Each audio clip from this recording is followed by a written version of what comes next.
Meeting of the Raleigh Conservation Commission on June 18th, 2013. This meeting of the Raleigh Conservation Commission is hereby called to order under the authority of MGL Chapter 131, Section 40, the Town of Raleigh's Wetlands Protection Bylaw, and the Stormwater Management and Erosion Control Bylaw. I will now call the roll for attendance.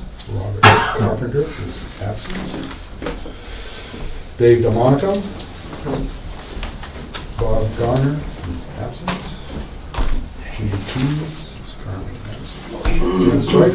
Here. Kurt Turner. Here. Doug Watson. Here. Chairing, and we have a quorum, Mr. Chairman. All right. So we had a request that before we do anything else, we take the matter that's listed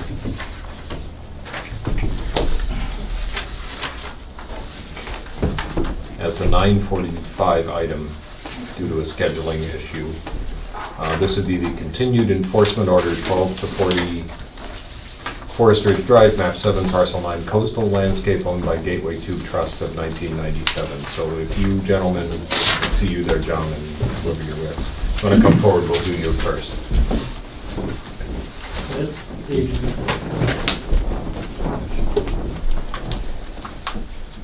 Hello. Hello. Good evening, gentlemen. Good evening. Good to see you. Good to see you, as always. Yeah. Bob Barassa, Coastal Landscape. Okay. So, Brent, if you want to...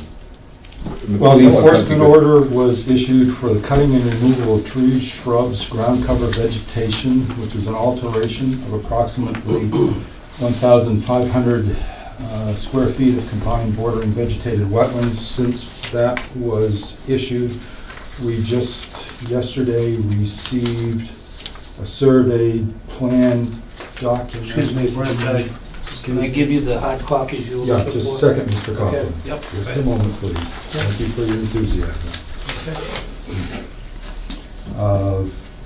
By surveyed plan, the alteration is 3,290 square feet of both 100-foot buffer zone to bordering vegetated wetlands and bordering vegetated wetlands, inclusive.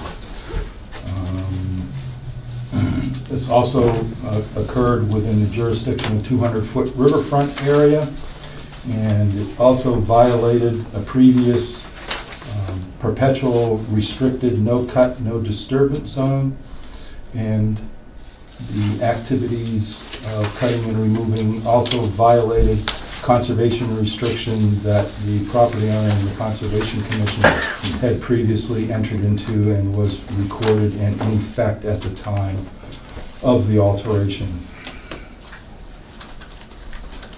So we have, Mr. Barassa, we have previously met with Mr. Coughlin about this, and I think we have a pretty good understanding of what's going to be done about it, and we're satisfied with that. And I haven't seen the new plan, of course, but it's, I presume, reflective of what we have previously discussed for Yeah, remediation. we're in the process of Michael DeRosa, Mr. Coughlin's wetland scientist, taking his proposed restoration plan, which I have reviewed and revised with him to fit the situation. And he is in the process of overlaying his proposed planting scheme just so that it appears on the same plan documentation that we are now incorporating into the record. So the issue here isn't, the issue for tonight isn't really what are we going to do about it, because we have a pretty good plan for what to do about it. I think our concern was that while Mr. Coughlin was very responsive to our concerns, we had not heard from you. I think Mr. Coughlin had been in twice on this already. We hadn't seen you yet, and since it was your company that carried out the problematic work, we felt that an appearance by you would seem to be a good idea. Understandable. So, is there anything you would like to say about I would that? just like to say that I apologize for what had taken place. It was a misjudgment on my part. I do a lot of work with Mr. Coughlin, both contract work and subcontract work. A lot of times, Mr. Coughlin would dispatch me to go do work, time and material. I won't go look at the work, I'll dispatch a crew. This particular instance, he asked me to go clean this area out. I didn't look at the work, I dispatched a crew. The crew wasn't supervised. they didn't know what to do, they did the wrong thing. So it was my problem because I should have went out there and said, this is what we're doing, this is what we're not doing, there's signs. I'm a Massachusetts certified horticulturalist, so I take my job very serious, so it's embarrassing to be here.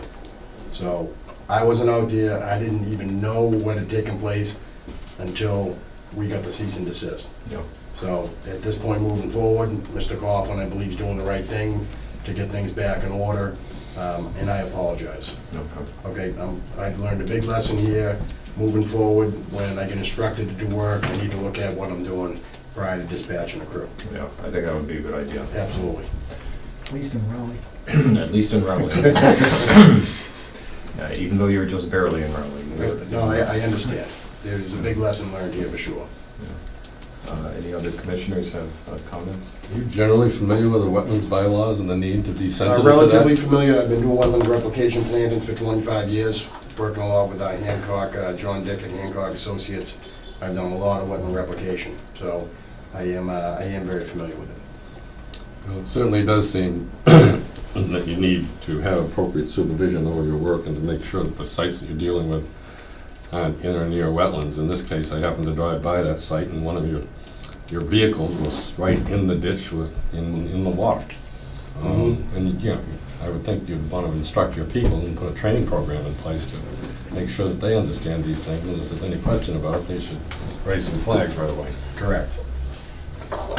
Typically, when I inform my guys to go to a job site, they trust that I have gone through the proper protocols to, this work is accepted and permitted and ready to go. Yeah. So that's not their job, it's my job. So when the guys are out there, obviously, if I knew the sensitive area, I wouldn't have a truck and buried in the side of a wetland on the side of Route 1. So It was a pretty visible. it's a very visible site, so there was no intent here, it was No, just, we were extremely believe that there's busy. no intent. I dispatched the crew, there was no intent, and it's not up to my employees to determine what's right and what's wrong. When I dispatch them to do a job, that's on me, that should already be done prior to them being dispatched to do work. In fairness to Mr. Barassa, who did all the landscaping up at Forest Ridge, and I don't think there's too many people that can drive by Route 1 and see a piece of property landscaped as well, and it's maintained as that. We had a drainage ditch that was plugged, full of rubbish. The water wasn't flowing. So I got picked up in my capacity as project manager of the job to get it cleaned up. This went on for a couple weeks with the rubbish and everything in there. I called Mr. Barassa on a Thursday afternoon and I said, get a crew up there and get the place cleaned up. It's an insult to Gateway Realty Trust, it's an insult to Forest Ridge, and an insult to the town of Raleigh that people drive up and down Route 1 and see property looking like that. He sent his crew up there. I should have been up there myself, and I'm not giving, this was a stock and time project for him. Send a crew up there, clean the thing up, make it look good. So he didn't even have to go up and look at it. The guy that's responsible for it is the guy you're looking at right here. I should have been up there.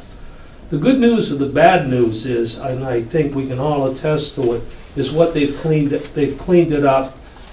I've had 3 wetland scientists come in and look at it, and they said everything that we've done is gonna be better for the environment and everything we're doing. Get some good species planted in there. We'll be able to do rubbish control a lot better, 1. Number 2, we had a very invasive species growing in there. That's no excuse for what we did, but I don't want to throw this gentleman under the bus. That's why I told Brent I wanted to be here tonight. No. He did what I instructed him. And he's got a very good company. He's done 4 or 5 large projects for us, and I think when you look at the projects, Forest Ridge, drive down the road, and Topsail, they speak for themselves. What happened up there was a mistake, and it came from me getting up there to get things cleaned up. And I think ultimately, when we're done, talking with Mike, the wetland scientist we have on there, what we're going to do is going to be a much better thing for the wetlands than what existed there right now. Well, that's good. And All right? Yeah, and I appreciate that you both are taking responsibility. No, I don't wanna throw him under the bus. It was me that told him to go up there and clean things up. I think one of our senses was that we needed to hear it from both of you. Well, Because you both are had- hearing it loud and clear from both of us. Yeah, I think so. And if I had it to do over again, I would be sitting up here before the board, before we went in and done it, and said, here's what we're doing, we're going to improve a bad situation. Any other commissioners have anything to add? I'm sorry, I don't mean to drag this out, but That's all right. I would just add number one, that whether you're in a highly visible location or not, you should abide by the same protocols and things like this. And secondly, I guess I have a question for you, Mr. Coughlin. You held yourself out as a project manager of this property. You're also a trustee of Gateway 2 Realty No, Trust. I'm not. right? That's what it says on the application. No, it does not. It says John Coughlin, trustee of Gateway 2 That's Realty John Trust. E. Coughlin, my son. Oh, it doesn't say Okay, John E. all right. Well, but John Coughlin is my son. I work for my son, Okay. all right? I would also say that there have been a number of instances with regard to that property that you've been involved in all along, where we've had problems of this and various similar natures.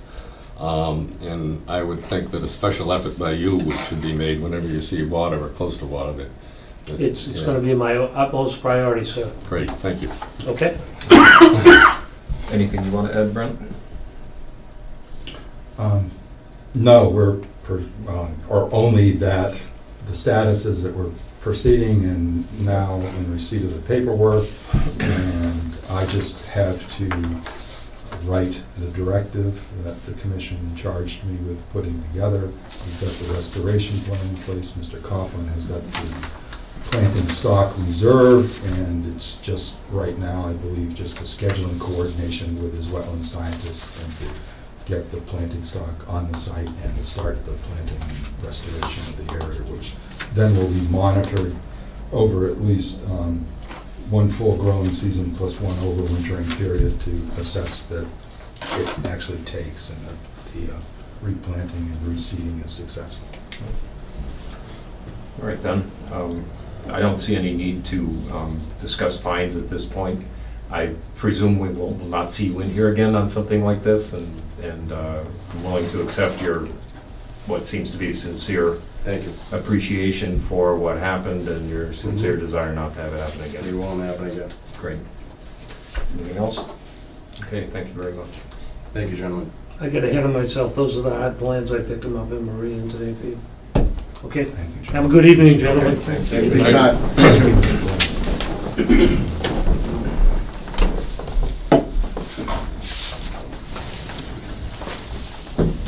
Great.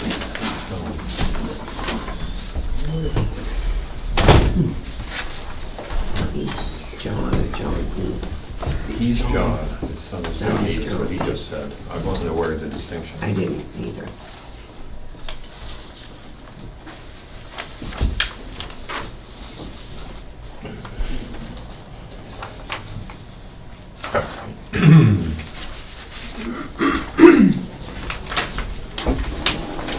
This is the 7:45 item on the agenda. This is a legal notice of the Raleigh Conservation Commission.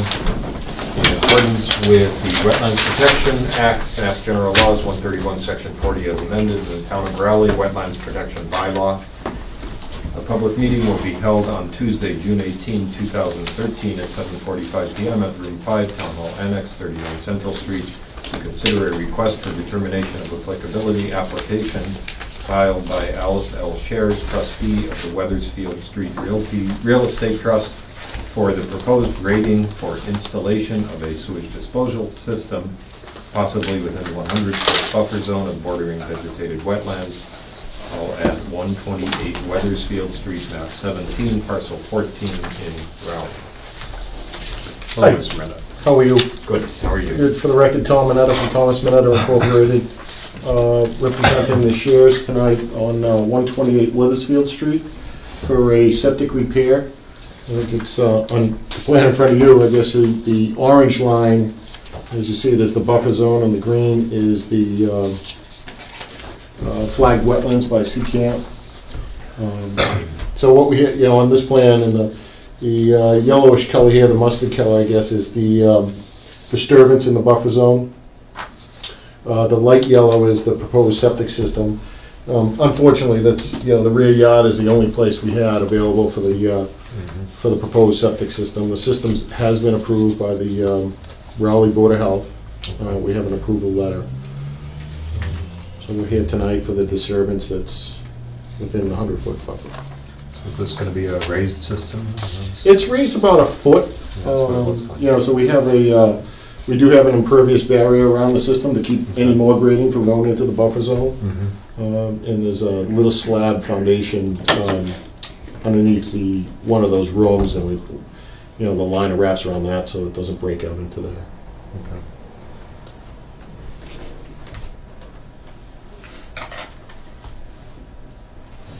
Brent, anything to add? Well, the commission should be in receipt of a memorandum dated June 13th in regards to my review.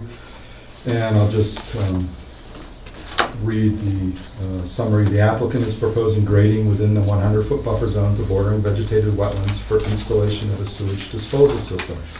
The sewage disposal system field is located outside of the 100-foot buffer zone to BBW to comply with local Board of Health regulations. The grading is entirely within previously developed lawn area and is within an area that gently slopes. The applicant is proposing to use appropriate erosion controls to prevent sedimentation towards the undeveloped wooded area containing the bordering vegetated wetlands. On my field visit, I reviewed the delineation and concur with the flagged locations. Unless there are additional concerns to be addressed, the commission may wish to consider closing the hearing and issuing a negative determination, option number 3, with the following conditions. Do you wish me to read the conditions? Well, Mr. Mendez, have you read them? Yes. Okay. Yep. They are, I think, entirely standard conditions for this type of an operation. Nothing out of the ordinary, Brent, that I can see. Right. Nothing required. Concur. So I don't think you need to read them. Any issue with any of them? No. Or the wording of any of them? No.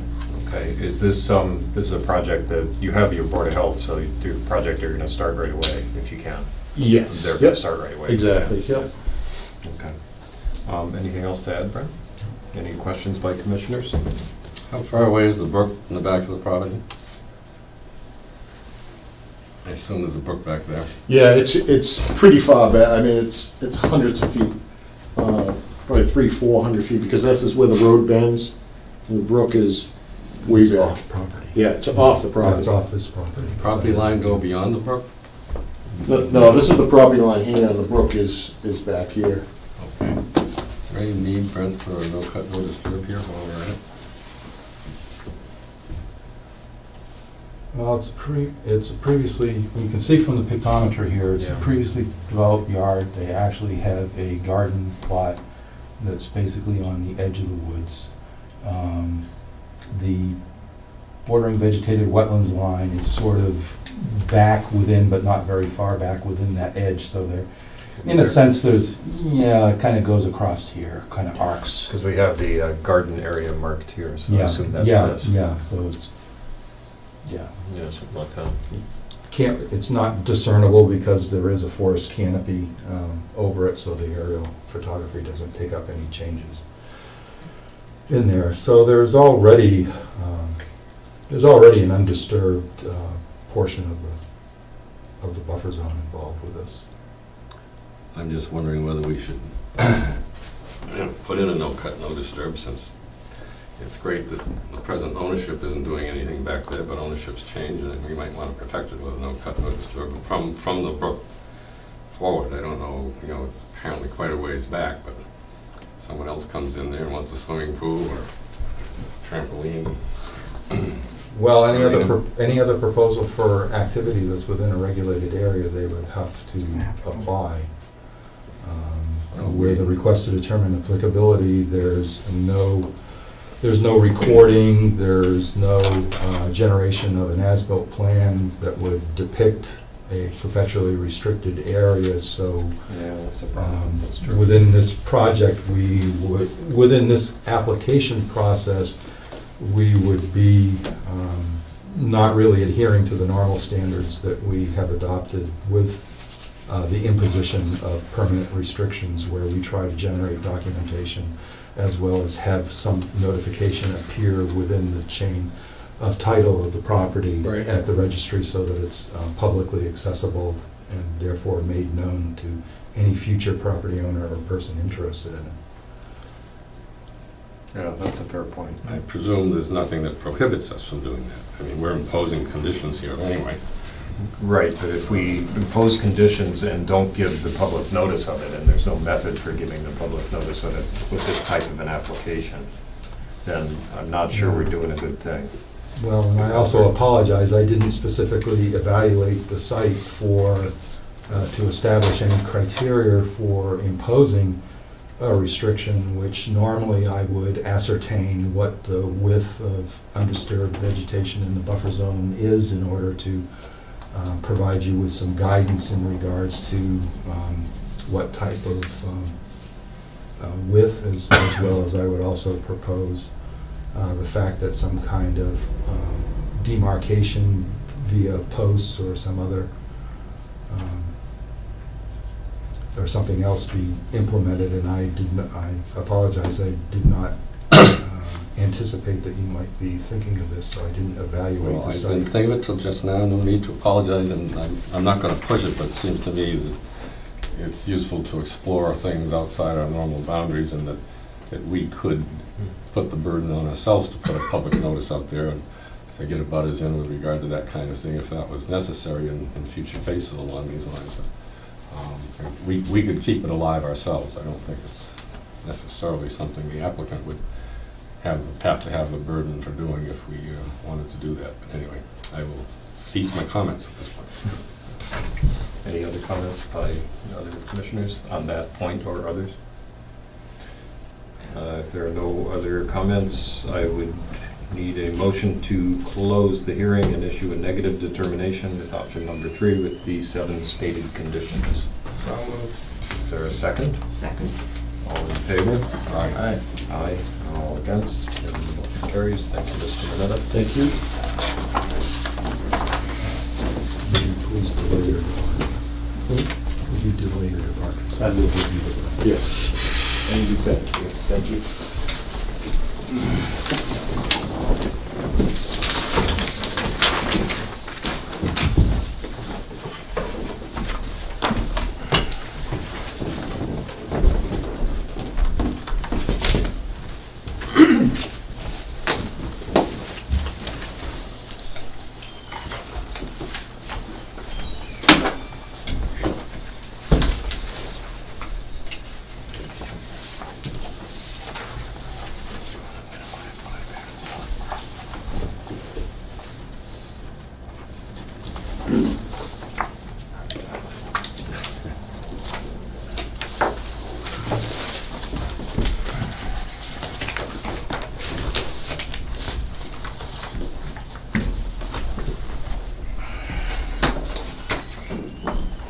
Mr. Chairman, may I have a moment to copy and provide the applicant with Brian? Yes, absolutely.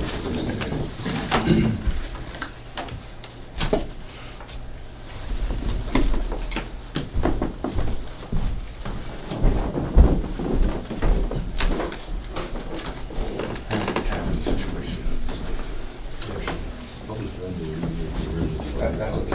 I don't know. That's a good question. Parking up the other day, but it all blocked off. It was nothing like that. Really? There were, it looked like there were a couple of places in the pavement that had been,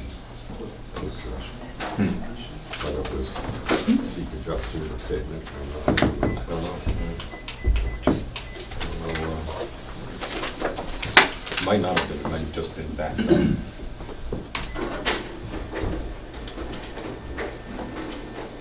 Whoever did the restaurant,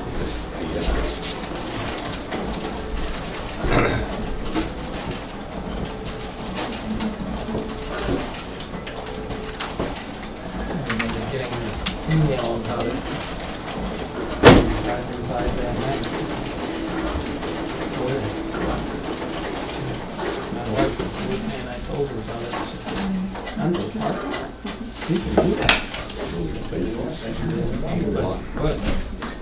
just makes it expensive to replace.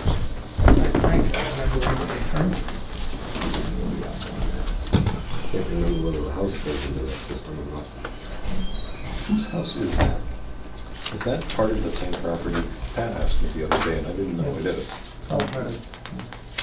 Do the owners live in it? Who lives in it? Do they rent it out? I think they rented it. Don't know. It's part of it. Yeah. All right, this is the 8 o'clock item on the agenda. This is a legal notice of the Rowley Conservation Commission in accordance with Wetlands Protection Act, General Laws 131, Section 40 as amended, and the Town of Rowley Wetlands Protection Bylaw. Public meeting will be held on Tuesday, June 18, 2013 at 8 p.m. at Room 5, Town Hall Annex, 39 Central Street.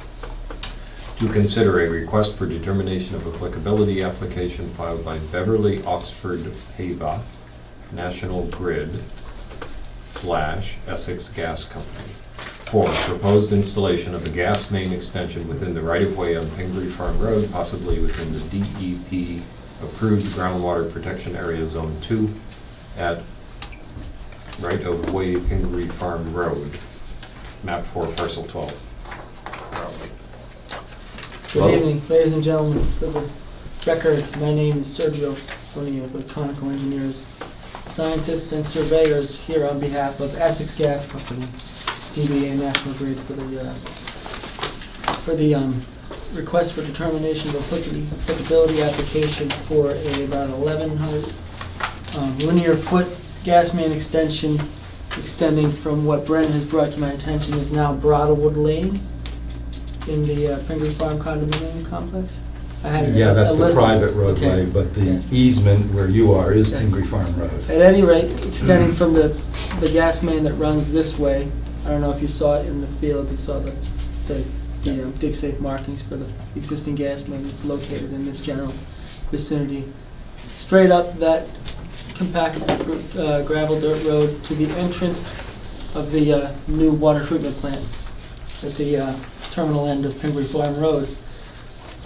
Here to request determination for the work that should probably take no longer than, I would think, depending on weather dependent, a 2-week time period. These guys are pretty quick, about 150 to 200 feet, depending on any kind of speed bumps, for lack of a better term. They might run into obstructions. I don't think there's much of a ledge problem in that area, but Glacial. yeah, so we'll see if there are any glacial erratics underneath that compact gravel road that might slow things down. What they generally do is cut about in this case, probably cut about a foot wide to a foot and a half, 2 at the most wide trench, anywhere from 2 to 3 feet deep, depending on the presence of glacial erratics or anything like that. Basically lay down what would probably be, at this point, plastic pipe is what they're using now, high-density plastic pipe to serve the water treatment plant. I guess it was something that was brought up during a petition for servicing the water treatment plant. I don't know how it got Yeah, your attention. Weston and Sampson, Yeah. the managing engineer firm, contacted me at some point to seek a clarification as to whether the permits that we issued had include work within the right-of-way as opposed to work crossing the commission's open space parcel and then accessing the water department's parcel. Like he said, John Secouris of Weston Sampson contacted Beverly. Beverly basically just forwards an email to me and says, get on it. So as a result, because we're located, obviously I think we're located within the approved Zone 2 wellhead groundwater protection area, jurisdictional under Section 3, Section 3B, I believe, of your bylaw. Yeah, and I think that's the only jurisdictional consideration here, Yeah. right? Yes. Yeah. Yeah. So we, act accordingly, and so I am here. Brent has made some suggestions. I don't know if you want to entertain his review and his. Have you seen his memo? Yeah. Yeah, and there are seven Seven. conditions all fairly routine in nature. Any concerns or objections? Absolutely not. That's usual for, in what we usually get in most cases, a -3, but he explained to me, and I pretty much assumed he explained to me the phraseology issues behind making a determination that's of something that's only jurisdictional under your act, Right. and not the form, WTA, the WTA form. Yeah, it ends up being a positive Yeah. instead of a negative. Yeah. So my client right away said, "Wait a minute, positive." I said, "Don't worry. I Don't think it's worry. just a Yeah. it's just a procedural thing because it's locally jurisdictional. It's probably analogous with a -3 because I think -3 is one of the conditions. So we're comfortable with the conditions. That's pretty normal. We try to. Sometimes it's difficult. I think the treatment plant wants service pretty quickly, so that's probably a priority. But I just drove by a project in West Newbury that I permitted in April 1st, and still the way it was then. So I'll try to keep on track with them with regard to commencement, and obviously be in touch with Brent, throughout the duration of the project. Most specifically, to have him review any erosion controls and review the condition after construction. Commissioners, any comments? My question is, how does this pipe differ from what you'd lay along, say, Haverhill Street? Is it the same type of pipe that you use, or a different grade, or? No, I'd say I think 4-inch wide pipe PVC is what they're using now. A lot of the stuff I do, a lot of the maintenance work that we get, that we distribute courtesy notifications for under the maintenance exemption and some of the local bylaw exemptions, is a full replacement of what is a lot of old concrete and iron pipe that you have down. Manchester by the Sea is loaded with it. A lot of those towns up and around the coastal area, there's a lot of old. It's been a number of years now that you guys use HDPE. Yeah. It's just normal now. Standard, yeah. I said PVC, I apologize. No, I know what you meant. Yeah, there's a lot of iron in the ground, and sometimes they actually leave that in place and just put it in the same trench. But you'll see a lot, I don't know how much in this area, but, so we did West Newbury, we're gonna be pretty heavy activity in Winchester, Mass right now, surprisingly, but a lot of iron to plastic. I'm gonna ask you a question I don't expect you to know the answer to, but how earthquake resistant is this type of pipe? You answered your question. I really Much can't speak more to that. than iron. Yeah, I would think it's got a little bit more. It's a little bit more friable than iron. One of the concerns I've had over a number of years is to what extent the gas companies take potential for earthquakes into consideration in their pipe specifications, and to what standards, say, as compared to what they use in, say, San Francisco. And it'd be nice to have an answer at some point.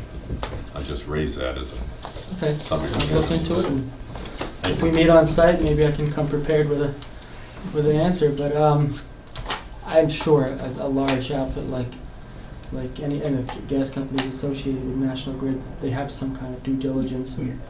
First of all, Yeah. this is a passive geological area.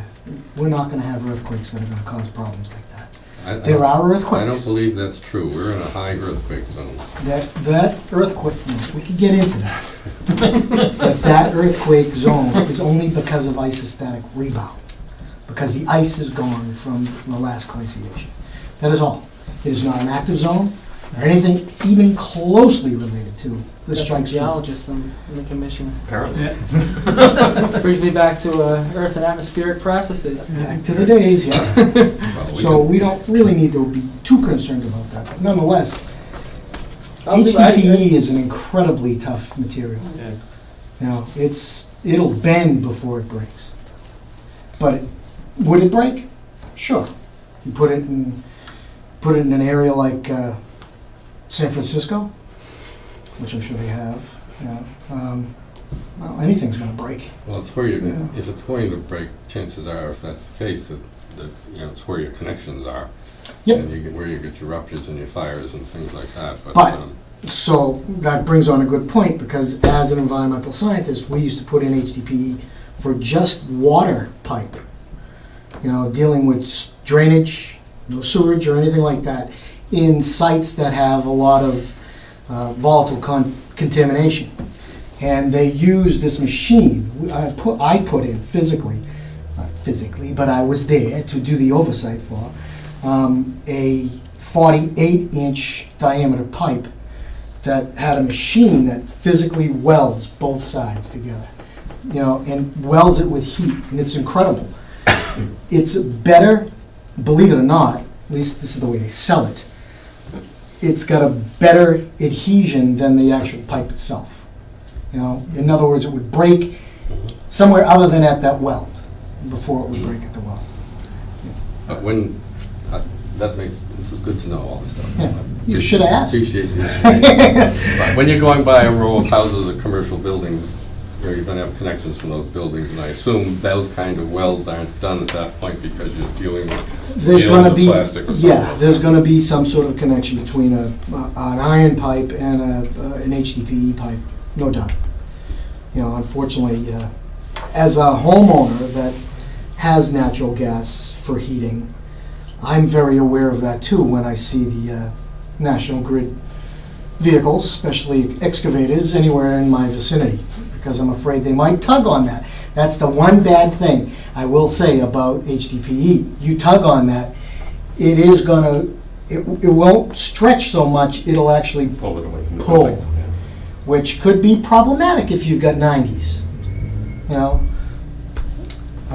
Something else So just for- be advised. Something else for Jim Croce to write about if he was still alive. Okay.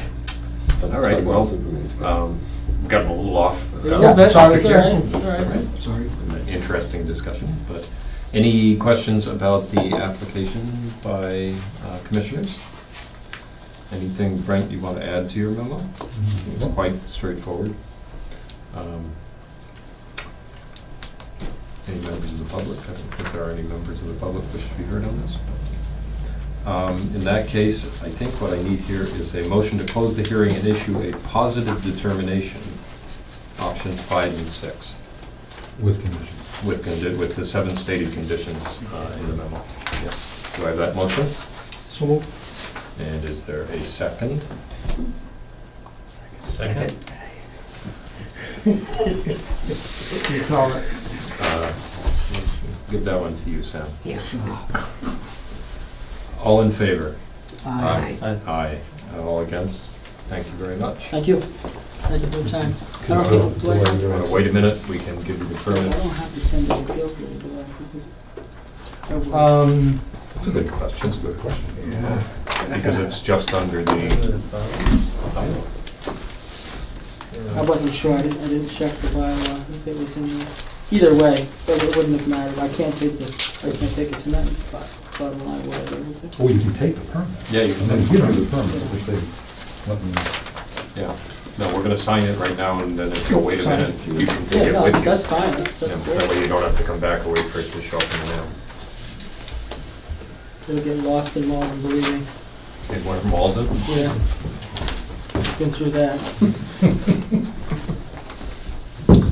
That was my fault. A decision of the Conservation Commission under this bylaw shall be reviewable in Superior Court in accordance with MGL Chapter 249, Section 4. I'm not sure what that one is. 60 day. 60 days? I I don't think you might anticipate any wanna- appeals, but. You might want to just take your chance with that. Seems like a reasonable risk. Thank you very much for your time. Yes, please go copy that. Thank you.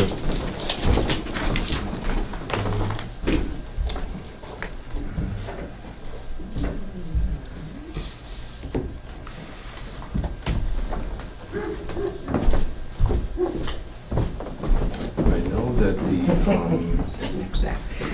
915 item 420 Newburyport Turnpike LLC, Sandy Patrick's thing. I know that's gonna be all continued, because they just got, the bottom one on the 915. They just got Larry Graham's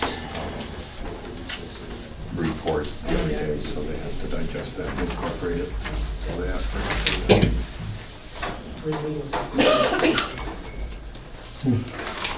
To join me. I'm sorry? Presumably to the July 9th. I don't know, actually, Brent didn't tell me. Yeah.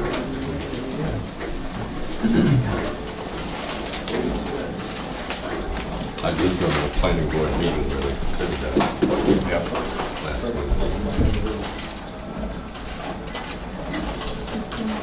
There's a substantial. I don't think so, but it came up during the meeting that they're thinking of taking a lot they acquired where they took the house down, which is, actually, I'm entitled to that lot. Right, they're thinking of trying to get a house lot out of that, down further, closer to the road, which would have to be behind that, what Charlie Ware described as a farm pond. Thank you very much for your. With access from Weathersfield? Yeah. With access from Weathersfield, the common driveway up to what were the two houses, now there's only one up there. But he didn't definitively commit to that, but Yeah, well, that's not this application, but it is about that.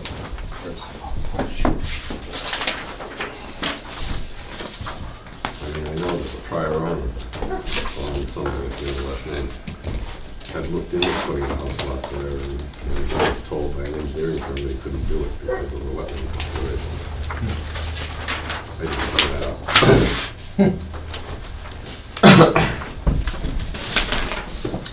Tom Trudell.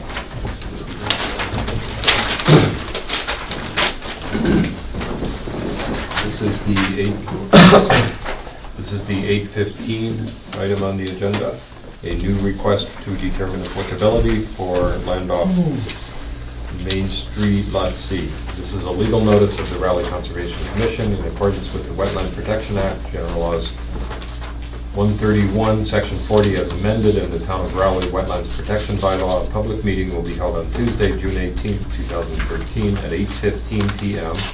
at the Room 5 of the Town Hall Annex at 39 Central Street to consider a request for determination of applicability application filed by Board of Selectmen, Town of Raleigh, for the proposed construction of a baseball field with grading, retaining wall, and fencing, possibly within the 100-foot buffer zone of bordering vegetated wetlands at Lot C, Main Street, map 26, parcel 26, lot 2, in Raleigh.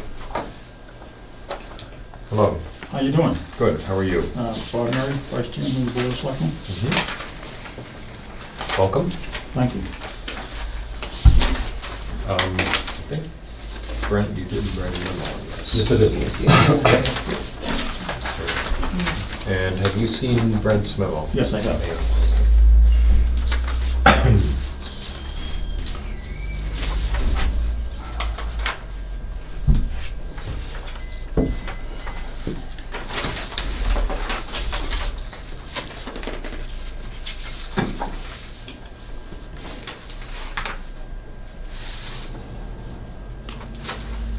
Mr. Chairman, do you wish me to read the second paragraph out loud of the summary of the project?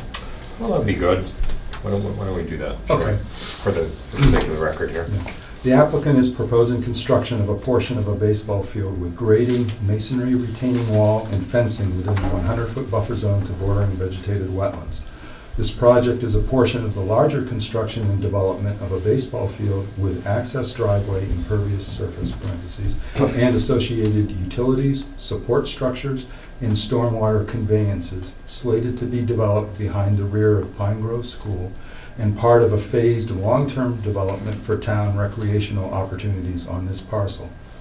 The entire project appears to be subject to the Stormwater Management and Erosion Control Bylaw by proposing soil disturbance greater than 20,000 square feet.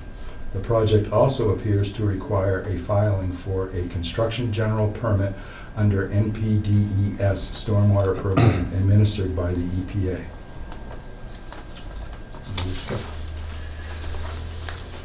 Mr. Mary, you'd like to sort of tell us how we got to this point? Well, actually, there was some, first of all, we bought the Rice Street property, Right. and I'm not sure if you're familiar with that process, how that works. Yes, we We are. used all 4 categories, Right. which include the recreation. Mm-hmm. So this is the recreational portion, the active recreational portion of that piece of property. Right. And the Recreation Committee has decided they need some more playing fields. And they're going to phase this in different phases, and this is the first phase of the project. Okay. And we thought, the Board of Selectmen had actually put out an RFP to get the work done, and there was a misstep by the Recreation Committee that they didn't go after the permits. So we have pulled the RFP back, and we're here tonight to start this process. All right.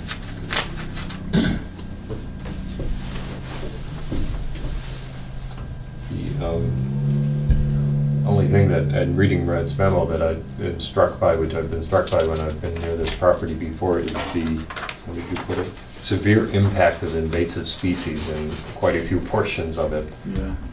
In that respect alone, this will be an upgrade. It's really all over I there. wasn't as aware of this area being that way, but if you go down to the marsh area, Right. there's a lot of fragments down there.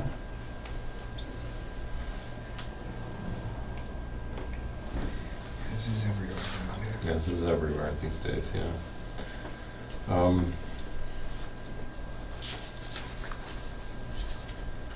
Any commissioners have any questions or concerns about it?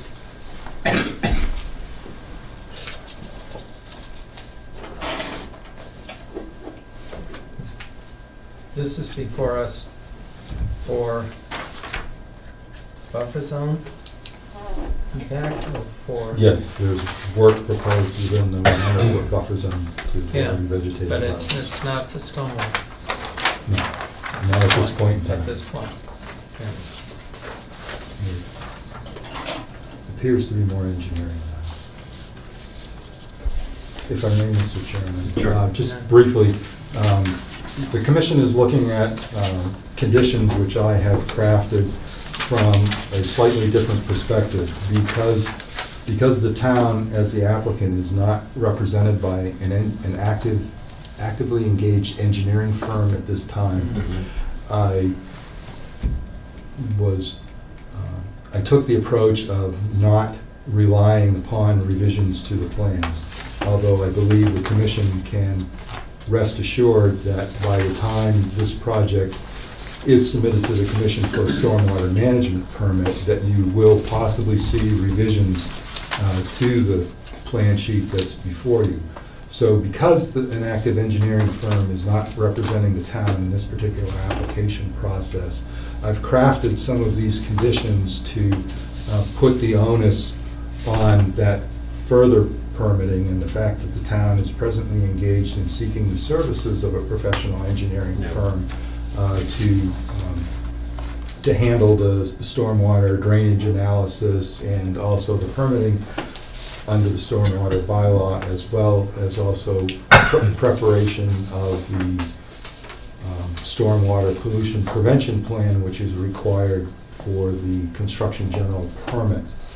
And so some of these conditions before you are phrased and worded in a slightly different manner that I expect will be evident later on in that future permitting process when more details and possibly revisions are made to the plan. That doesn't mean that the proposed activity at this point in time could not proceed. Under this permit, it certainly could, but as you can see by just a visual scanning of the plan, that the actual area within the 100-foot buffer zone is probably a sixth to an eighth of this overall project size, and so it would not be implemented as a standalone, but the permit has been written to stand on its own merits and to require the normal type of standards and detail that the commission would normally seek and would more than likely, if the plan was being actively revised right now during this phase, we would see a revised plan with the answer to some of these particular conditions that I've crafted. That's just as a brief explanation as to why some of these conditions are worded a little differently than we normally do. Well, that makes sense as an approach. Any other concerns by commissioners? selectmen, concerns by the selectmen, any concerns by the public. I think this is a great first step, and this is obviously the best way to keep the thing moving forward. I'm sure we'll be seeing this again in its various guises as we work our way through it. Yeah, and it's basically on a funding process too. So, Right. and we are soliciting proposals for the engineering at this point. Right, exactly. So we'll get their input in due course. And so this one this is a negative, right? Because this is under Yep. the state, yeah. Okay, Negative so- determination with stipulation. So this would Option number be, three. unless there's further discussion, I would be looking for a motion to close the hearing and issue a negative determination, option number 3, with the 12 stated conditions in the memo of Brent. Do I have a motion? So moved. Dave moved, and a second, and Kurt seconded. All in favor? Aye. Aye, and all against? The motion carries. Good. We'll see you soon. How soon depends on, as you say, funding. Exactly. If I may, I'll deliver the permit to your Absolutely. office when I finish. Yes, that'd be great. I would not want to lose it, but I'd be in trouble. Thank you so for much. joining us. I believe the Community Preservation Act Committee is providing significant funding for this. Yes, they are. Yes, they are. And they wanted to phase it in anyway, just so we don't hit them all at once. Yeah. And, I think it'd be a good addition, because we're gonna add a few things that we don't have now. Maybe a walking trail, tennis court. Okay. You could probably wind up with enough room, possibly some sort of skateboard park. I know a lot of the kids have been asking about that for Right. years. So, really nice once it's finished. Get 'em off the street. Get them off the street. Okay, Thank you. thank you so much. How do we move our road? Just wait for someone coming up the way. And to go like this, I don't even travel in a straight line. I can only assume.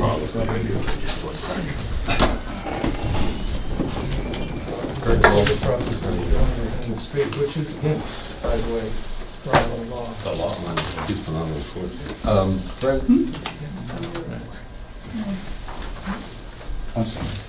I know the 9:15 item is going to be continued. Is anything else? Everything else is still on schedule?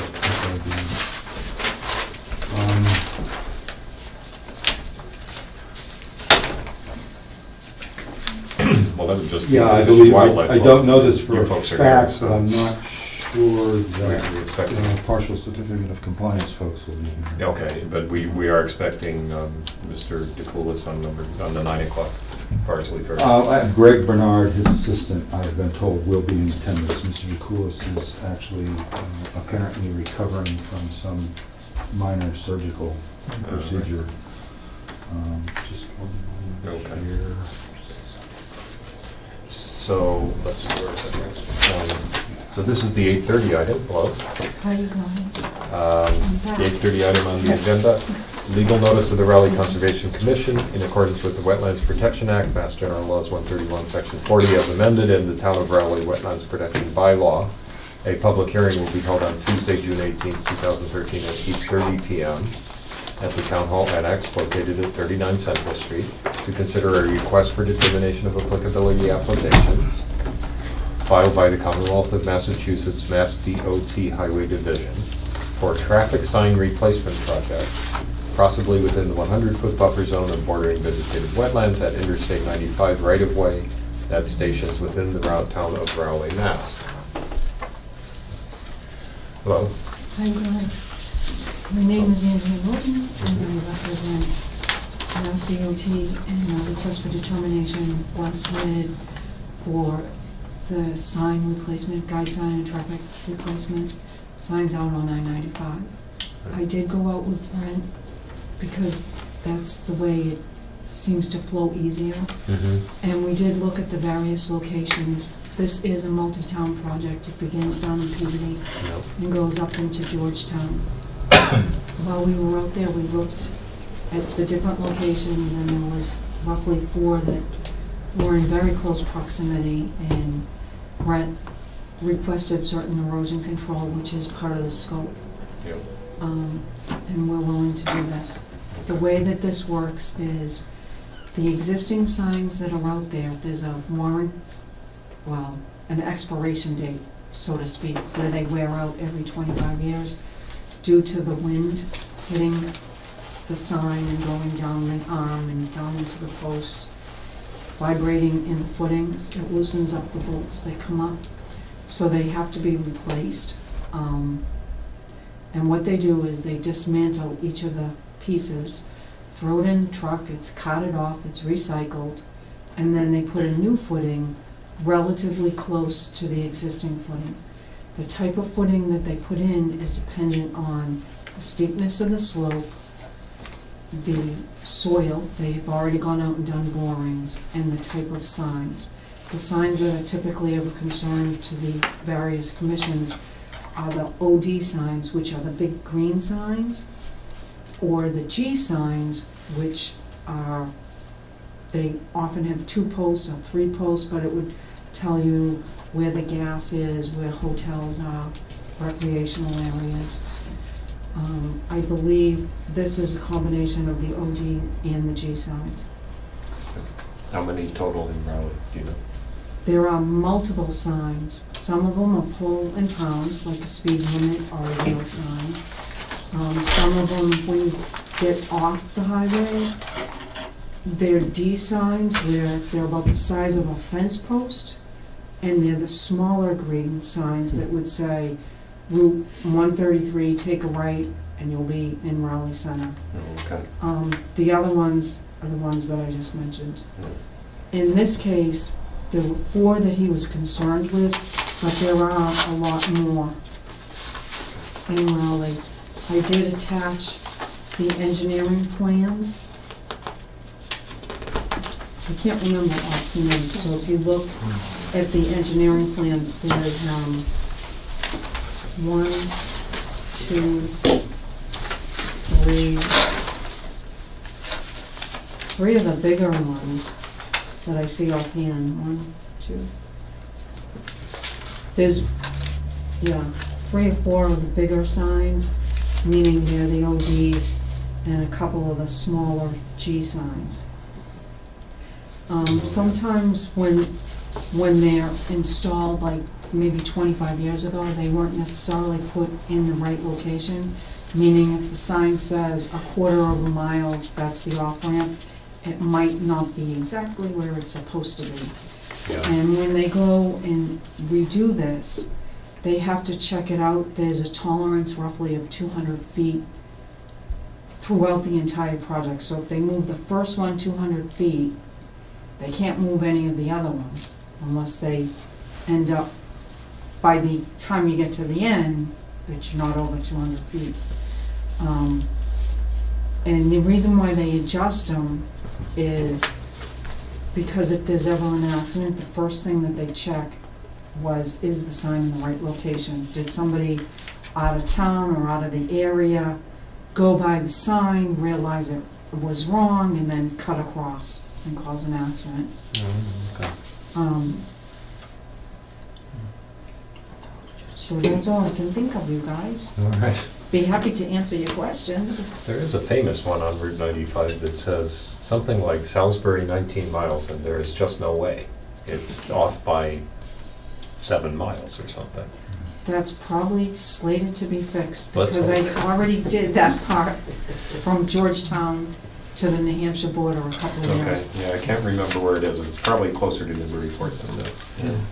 Because the Salisbury GPS is, 19, I think that's way down by Todd Street. Maybe, yeah, but it isn't 19, Right. it's nowhere Well, close to 19. I'm not saying just yeah, ridiculously just far saying, off. I think I remember seeing the sign there. Yeah, They have to get adjusted, you know, they can't, right. especially if there's accidents, it's a whole liability type thing. Messes with these GPS systems. Right. You what's right? You're listening to the computer and the radio, you turn 3.5 miles and there's no turn. Or the sign says it's 1 mile. Yeah. That would, yeah, I can see that being an issue. I tried using the GPS, I gave up, it's easier if you know where you're going to just Yeah, go there. use your Indian sense of direction. north, south, east, west. I agree.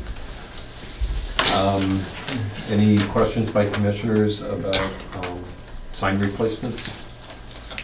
Brent, any concerns that Andrea hasn't addressed? I'd just like to commend the Commonwealth for being sensitive to the appropriate statutory restrictions here that require you folks to come before us. And I wish other field folks were as equally responsive. Thank you. You're here. Yes. If there's nothing further, I would need this is another negative. I would need a motion to close the hearing and issue a negative determination option number 3. No. Hang on, let me make sure I got this right. Yes, option number 3 with the 7 conditions stated in the memo. And I have a motion from Judy, and is there a second? Second. Second by Kurt. All in favor? Aye. Aye. All against? And the motion carries. Thank you. Thank you very much, you guys.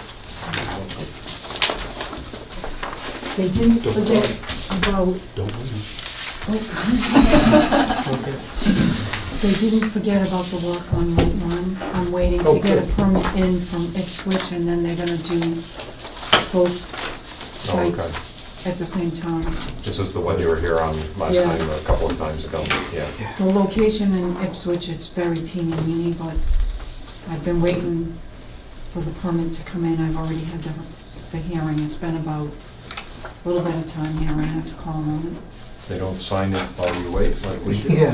No, Talk to that guy. this is really quite helpful, the way you guys do it. I think it was Brent's idea. You came up with it when you started here, I think, and I just think it's very user-friendly, and it's actually probably less work for you in a way, because you get it done. It's finished.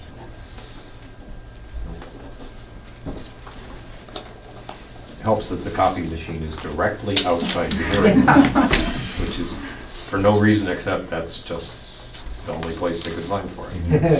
I have a question while I'm here. Okay. This past weekend, I went up to the Raleigh Fair. I was trying to find some old molding. The Raleigh, Fair, the flea market. the top, the big one. What's going on? I went in the barn, I went beside the barn because there was a person who for years had old scrap housing things. But it was gone, but then I went in the barn and it's like they're totally cleaning out the barn. Then I went in the house and they're cleaning out the I house. don't know, Judy, do you know? Well, the fellow was, you're talking about, died this winter, and so that area was cleaned out. It made me There are various wonder. rumors of what they have plans for the house and for the barn. Maybe year-round shop in the barn. I asked one of the people that was in there, because I was looking for an old mixer that was there the last time, like my grandmother's, and he mentioned that, they were told they needed to clean it out, and then I saw further down in an area where they used to have the moose, there was a for sale sign. It's now like roped off like a meadow. It's an ongoing Are they selling the thing. property? Well, it's Kind of been for sale sort of a since, family feud kind of thing. the property was split up easily 4 or 5 years ago. So there are actually two brothers that own it, and the section in the middle with the buildings belongs to one. And then there's a little bit towards town, towards this way town, that belongs to the other brother, and the big field on the other side. There are a lot of vendors out in that field, but the section is broke off. Is, both pieces on the sides are for sale. The center is not, the Todd Farm itself is not. Short of driving all the way down, I forget where it is, it's not Byfield, but it begins with a B. Way the heck away.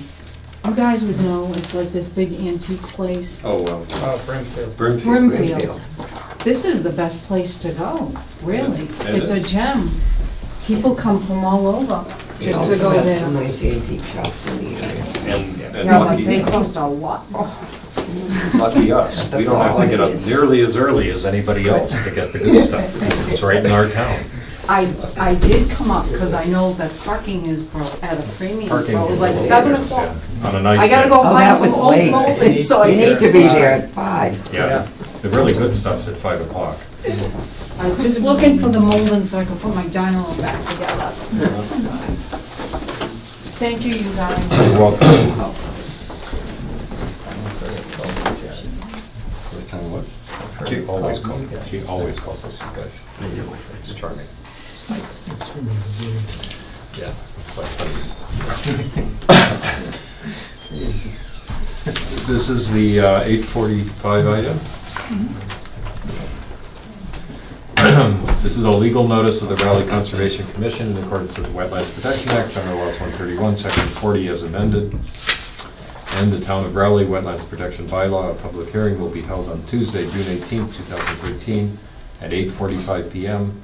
at Room 5, Town Hall Annex, 39 Central Street, to consider a notice of intent application filed by Ann Giblin, the Marine Biological Laboratory, for proposed placement of 2 eddy flux towers and monitoring equipment on wooden platforms with temporary walkways, possibly within Salt Marsh, Great Marsh ACEC, land subject to coastal storm flowage, and associated 100-foot buffer zones, all at land off Stackyard Road, map 36, parcel 1 in Raleigh. Hi. Hey, good evening. My name is Inke Poppich. I'm a postdoc at the NBL and I'm here on behalf of Ann Giblin. Okay. I'm sorry, what was your name? Inke Poppich. Thank you. And If I could request that Brent provide a summary of the history of what's before us, I think it'd be helpful and useful for everyone to understand and get off on the same footing and put the past behind us. If not, I'd be glad to. In the do it beginning, myself. as the mile-high ice sheet receded from the coastal plain, depositing various You can skip chapter geological... one. Oh, not that far back? Yeah. Okay. skip ahead to say chapter, I don't know, After the Ice 112 or Age. so.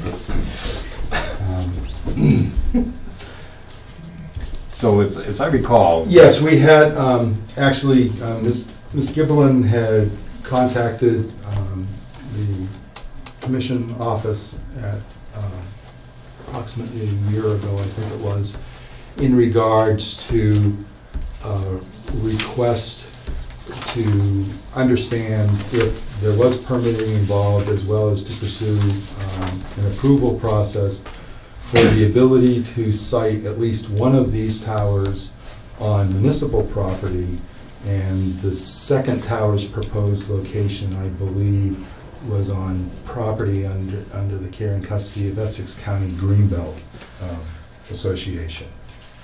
And so we had started the process by alerting her that, of course, this was definitely within jurisdictional wetland resource areas, and therefore subject to both our wetlands bylaw as well as the State Wetlands Protection Act. And also the fact that with the request for positioning one of these towers on municipal property, that the protocol was to seek the approval of the Board of Selectmen.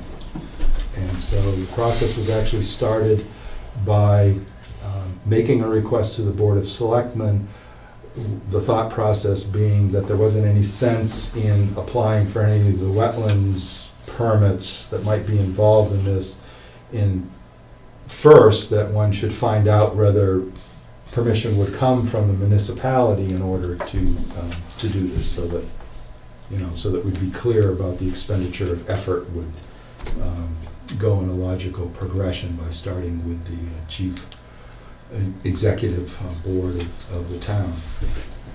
Permission was obtained from them, but then apparently decisions were made in regards to repositioning or moving at least one of the towers onto the property of the Parker River National Wildlife Refuge.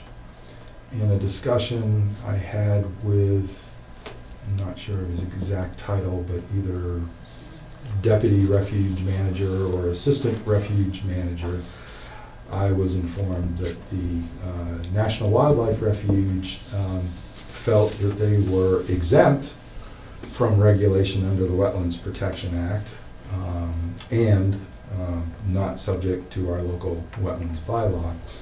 And that led to a prolonged discussion about what the specifics were of their self-declared exemption. And as well as I sought advice and counsel from the Department of Environmental Protection and was fortunate enough to be given assistance and free consultation from one of their lawyers in the Northeast Regional Office, who determined, in fact, that the National Fish and Wildlife Refuge did not enjoy an exemption from the environmental regulations under the state law or the local bylaw. We, at that point in time, proceeded to have an approximate 3 to 4 month impasse with the Parker River National Wildlife Refuge folks, not very open to a contrary opinion, even though they could not produce any supporting documentation, whereupon Ms. Giblin finally said, look, it's our tower, it's our project, or in this case, 2 towers. We'll file, MBL will file the permit request, which is what you see before you as a notice of intent application, because the project, the 2 towers, the structures, both do not qualify for any de minimis type consideration. They most definitely are structures, be they nowhere near as big as a single family residence, but they're also nowhere near as small as a greenhead box. And so therefore they do present an opportunity where the sensitive wetland resource areas that they are erected in might possibly suffer some type of consequences or ill-advised effects due to the maintenance, not only the erection, but also the maintenance and the access to them that occurs on a repetitive basis. Is that a good enough history? Mm-hmm. It's very diplomatically stated, thank you. My sense and understanding from looking at this material is that they went ahead and built at least 1 or 2 towers before any of this came up, and it came to our attention after they were constructed, and that these what's being proposed now are a new generation of this project, which. Well, one due to its location is seasonally removed due to the potential for ice damage. The one that we looked at today, that location is relatively new, isn't it? Isn't it just been erected like within the last year or possibly within the last 3 or 4 months? Yes. Yeah. I mean, yes, they had these towers before. They were in different positions, so this, again, they were subject to being convinced by the National Fish and Wildlife folks that they didn't need to talk to anybody else in regards to this. But again, once they came in contact with us, we worked through that. This is really, it doesn't come to us as a de novo situation, but as a modification of the past project that had been started without, for the various reasons you cited, without coming before our jurisdiction, so we're looking at this for the first time. Correct. This, yes. Okay. This type of research, this type of apparatus, and this installation, this is all new. So Brent, you have visited these sites. I visited one today. We probably could have hiked another 1/4 mile, probably reached the other one, but to be quite honest with you, the rain was unexpected, and it was during a period of halfway decent precipitation event, as well as rumbling and other things. And being next to a tall metal tower on the salt marsh is not exactly my favorite place during possible lightning strikes, so. It's a lightning rod. That would have really crimped in this hearing had you been struck by lightning this afternoon. Yeah. Yes, that would not have been such a good thing. Probably us as lumps of charcoal would not have been too able to participate. Yeah, that's well, I think that was probably a wise choice. So, but you did get to see one. Yes. So, your comments. Yeah. Well, you've got, We have a letter. actually, Yeah.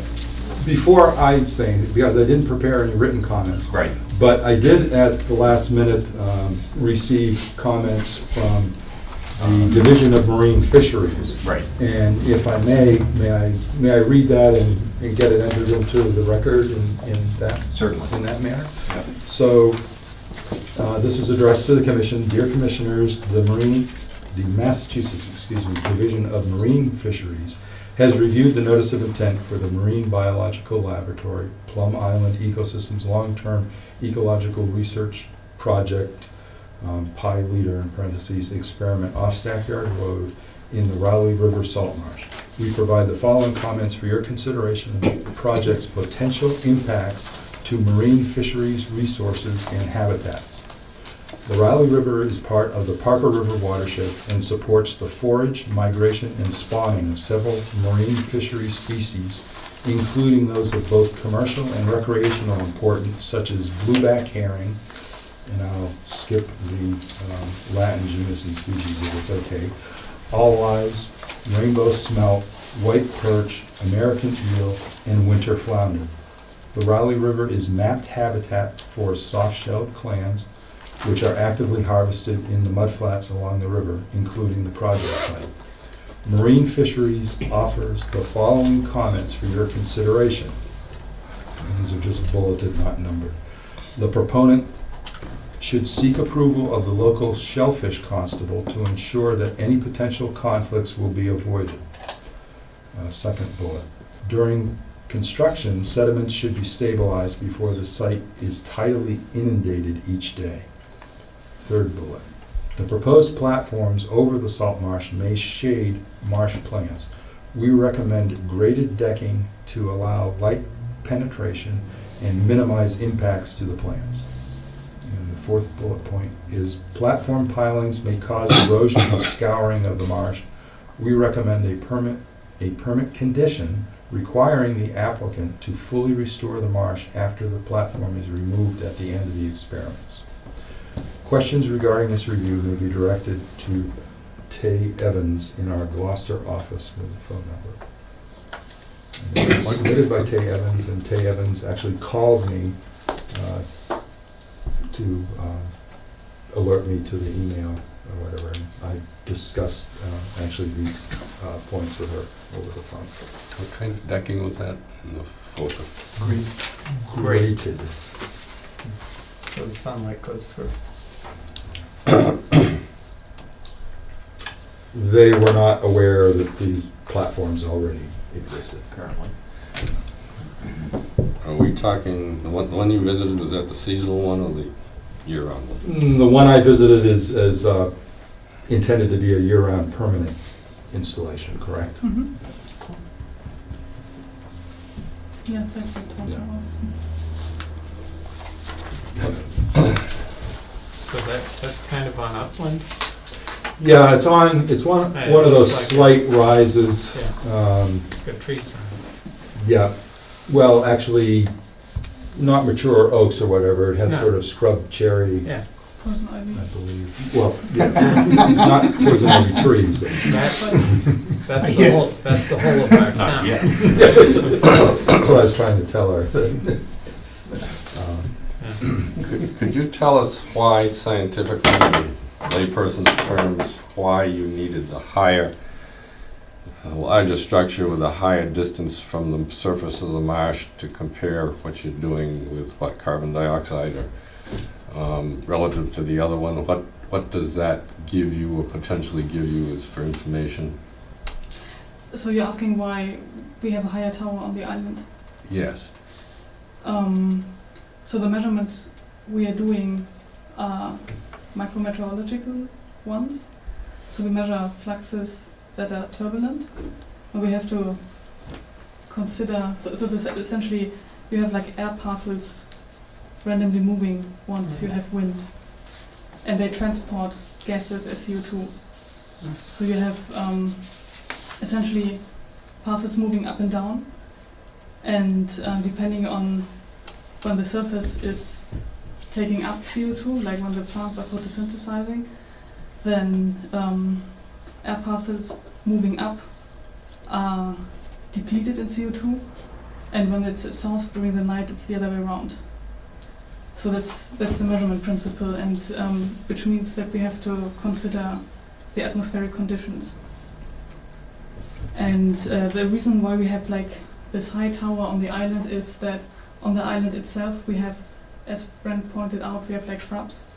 You have what? Shrubs, like small trees. Shrubs. Shrubs. And they locally affect the atmospheric conditions. And to get, so that's what we don't want to measure. We want to measure what's coming out of the marsh, or what the marsh plants are doing, not what the shrubs are doing. So we had to move up the equipment essentially to get out of the locally influenced area. So that you can make adjustments for that. Yeah. I mean, not only have shrubs, you've got trees there. In the background. I mean, all I'm not sure that picture all is of which- reflective of all- the present installation. of That which are may be producing an carbon older dioxide. Okay, thank you. I have a number of other questions, as you may guess.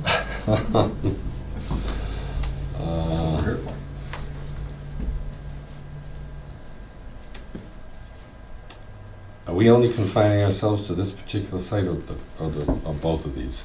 Well, there's two, yes, there's two Okay. installations, and they're both under this permit. You're proposing a boardwalk for the seasonal one, is that correct? Mm-hmm. A better description would be movable planks. Doesn't say that, does it?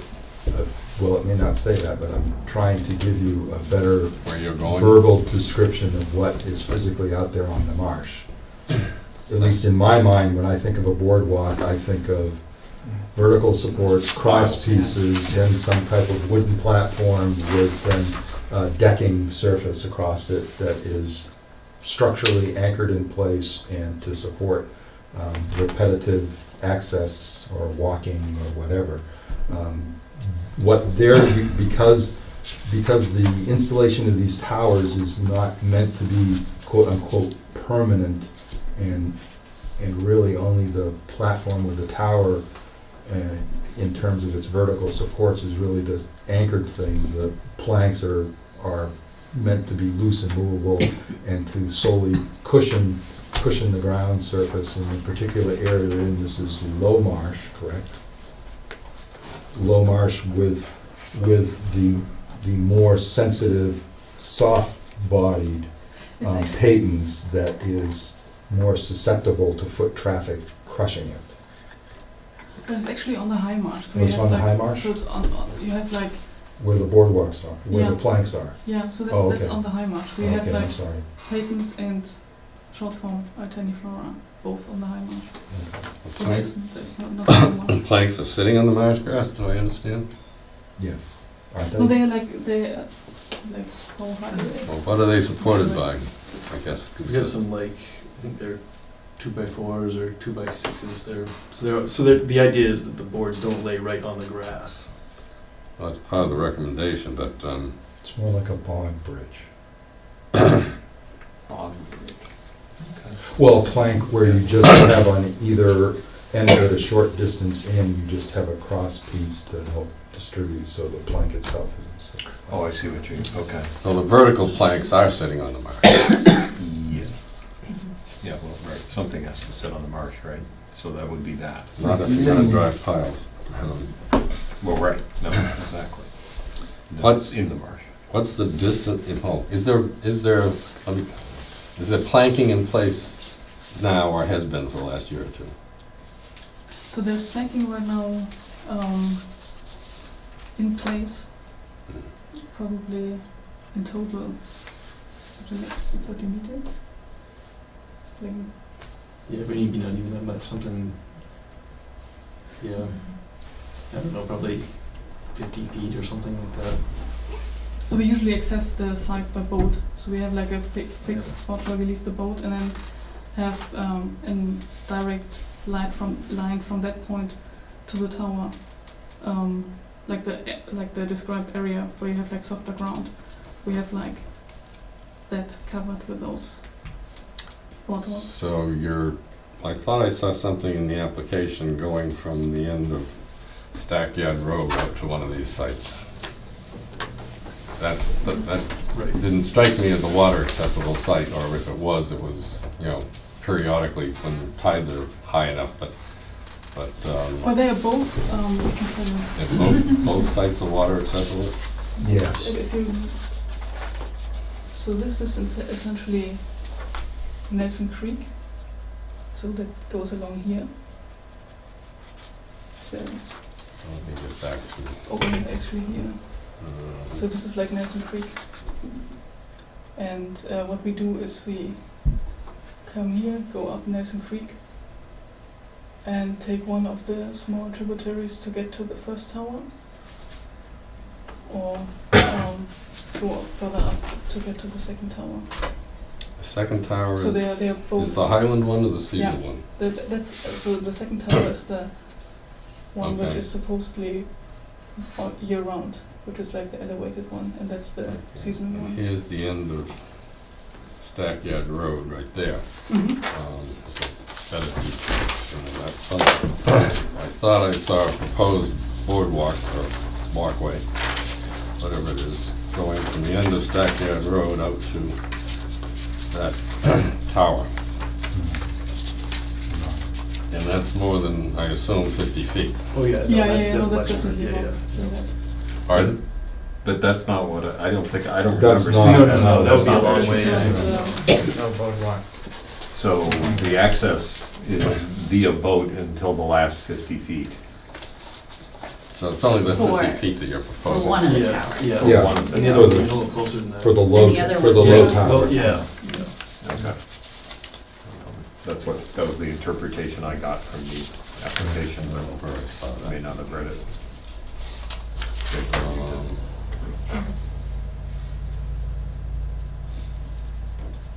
Now, if I read this correctly, you don't go out there every day, suggested 3 to 6 times a month, I think. If I, If that. Well, we actually decreased the access time, so which is like due mostly to maintenance and so like the data we collect is stored, and that's like the limiting factor.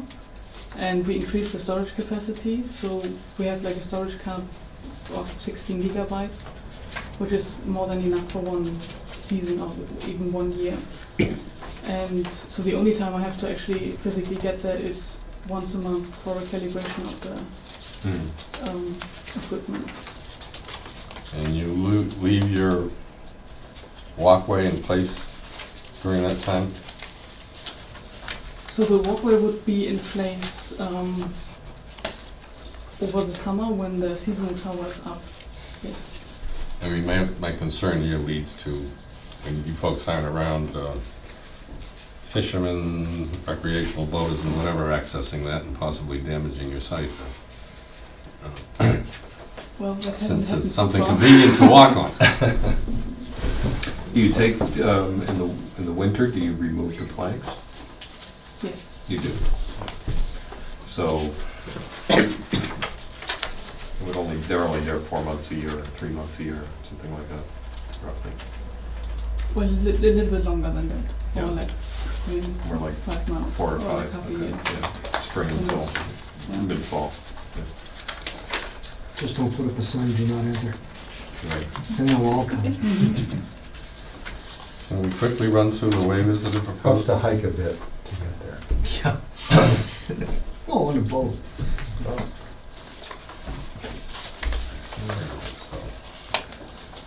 They're asking for a number of waivers for this. Yep. Can we walk through? Well, I don't know, well, I don't know if you consider waivers, but Well, Yeah. at least two of them are.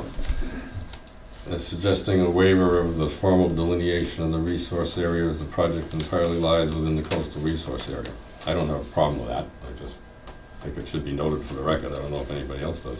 well, They also they suggest, want to note for the record that we never issued any type of requirement to them, nor has we even entered into a discussion where that would be a condition. I think we're all pretty much on the same page that they're within multiple layers of sensitive wetland resource areas.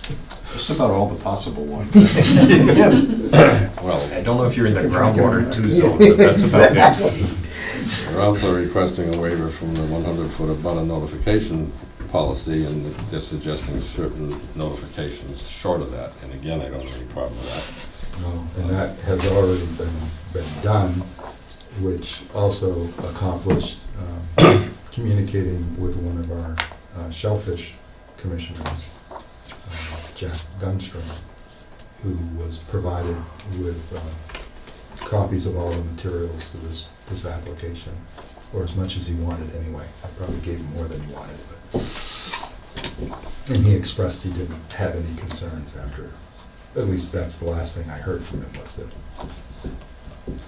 he did not feel there was going to be anything detrimental to the shellfish or regards to this. that. Well, that thing that you read off suggested that they should get a formal sign-off by the Shellfish Commission. Well, it doesn't say formal, here it is, actually. It's in your copy. Which one? So it's this These- first bullet. These photovoltaics are stationary. They don't move. Yeah, they don't move. It says the proponent should seek the approval of the local shellfish constable to ensure that any potential conflicts would be avoided. I get that in writing. That'd be my recommendation. And give us a copy of that. And your feedback from Jack Gunstrom is that he indeed has no objections to this.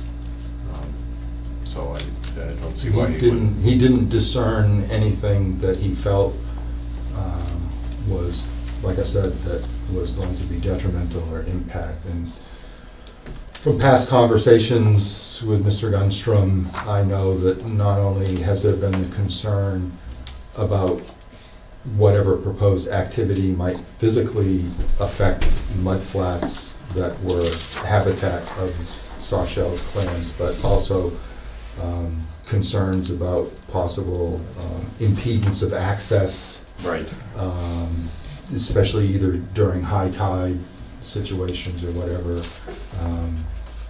This, again, he didn't express, once he was provided with the application documentation, he didn't express that he had any of those concerns, as I've heard from in the past. I'm not trying to put words in his mouth, but I know from past discussions that access issues to tidal flats where soft-shelled clams grow has been a concern of his.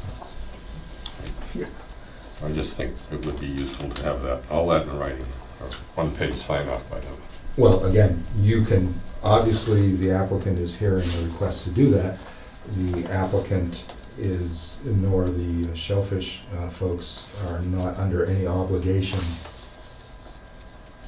to provide written. So they may solely want to rest on verbal Well, at least they'd conversation be we've already had, but you can always responsive. request anything. At least they'd be responsive to, what has been requested or suggested. Right. And that's always I'm just helpful. saying neither the applicant nor us has the ability to require them to respond. Understood. It's helpful if you write their letter of approval for them and ask them to sign it and return a copy to you. That sometimes accelerates those things. If I could get back to the Marine Biological Lab's requested waivers. They're also requesting that we waiver a submission of formal engineering plans, and since they requested this, I think we should formally acknowledge this one way or the other, and I don't have any problem with that. And finally, they're asking if the commission is inclined to grant this request, that they consider awarding a 5-year order of conditions with sufficient flexibility that will allow us to relocate one of the towers in the future. We propose that such relocation would still require a butter notification and a hearing, which I assume means us, as well as property owner permission, but not require a new filing. As long as there's a hearing and it comes before us, I again don't have a problem with that.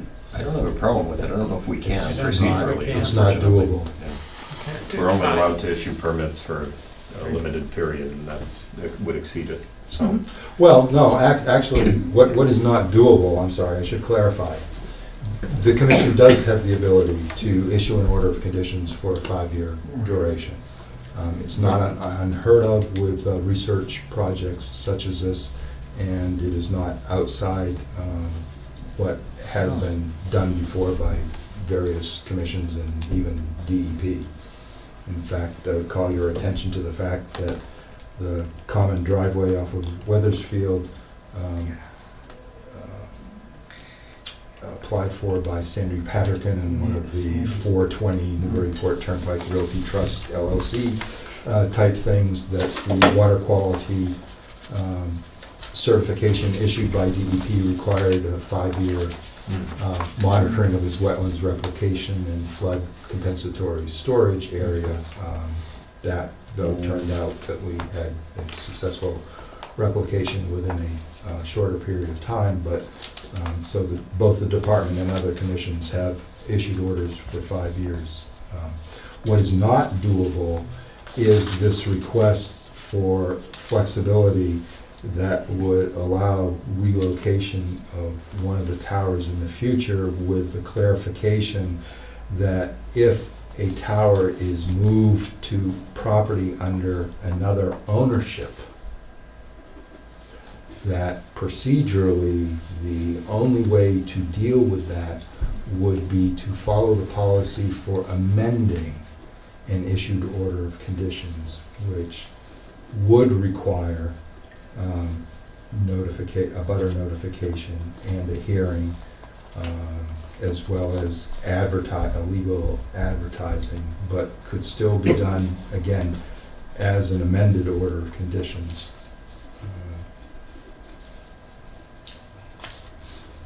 Now, it would have to be looked into as to whether that would be just as burdensome as just doing a new filing or not.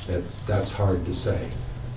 But this ability to move the towers really would have to be limited by the fact that it would have to be within the confines of the same property ownership that they're presently getting permission to be sited on. And since the National Wildlife Refuge owns one of the largest parcels acreage-wise in Raleigh, and it's mostly all salt marsh, you do have some flexibility there. But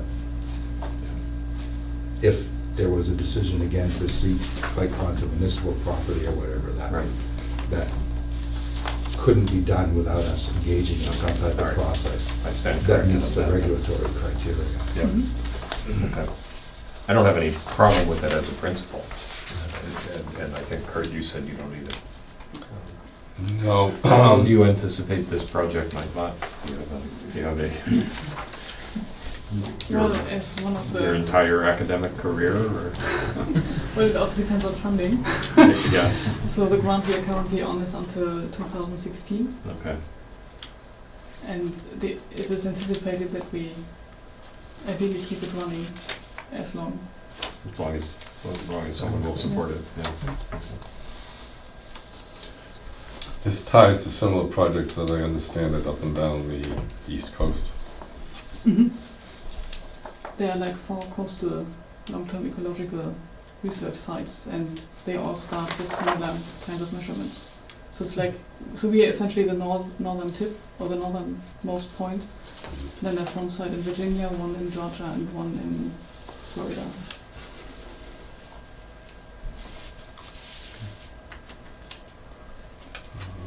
Dave, you had a question? How long has this one been up? The It was Highland? installed in December last year. pretty wild how it all grew back. I mean, that's pretty extensive construction. And whoever constructed it obviously did a pretty good job of not destroying the vegetation. Seems to have rebounded well. Yeah, You know. so that's good to see.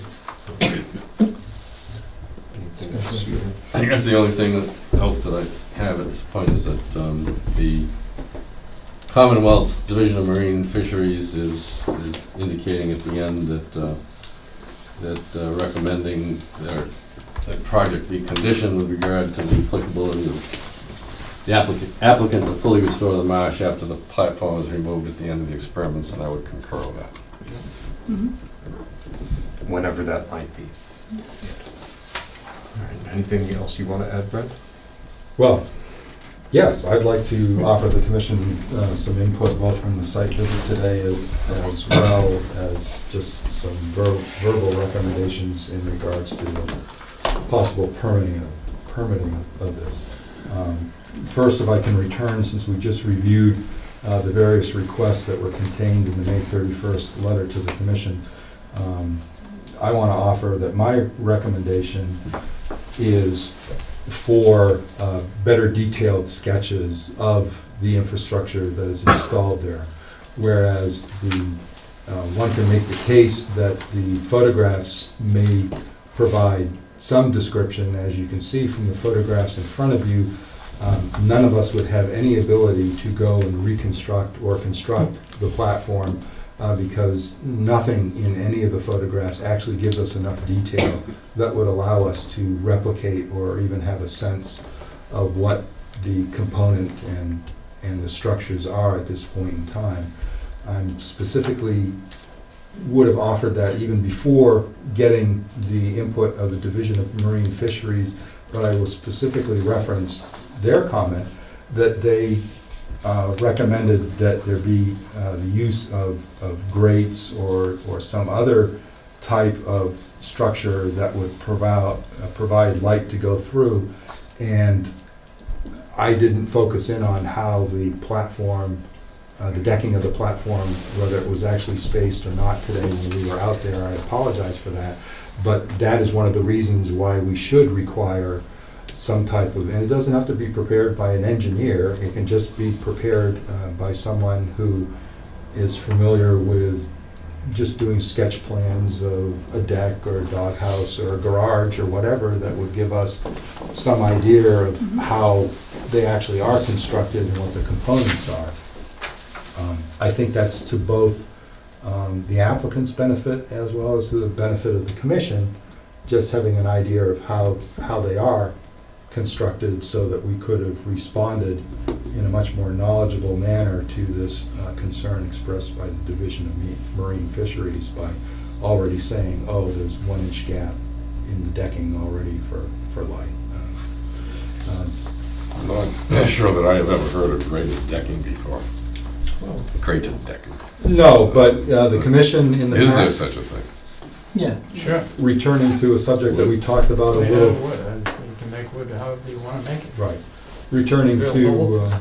returning to our earlier discussion of boardwalks, Yeah. the commission in the past, when it has entertained permit applications for boardwalks over the salt marsh, has required certain spacing in the decking boards for the very same purpose, to allow light to go through. So, anyway, So would we be willing to entertain that as an alternative to graded decking?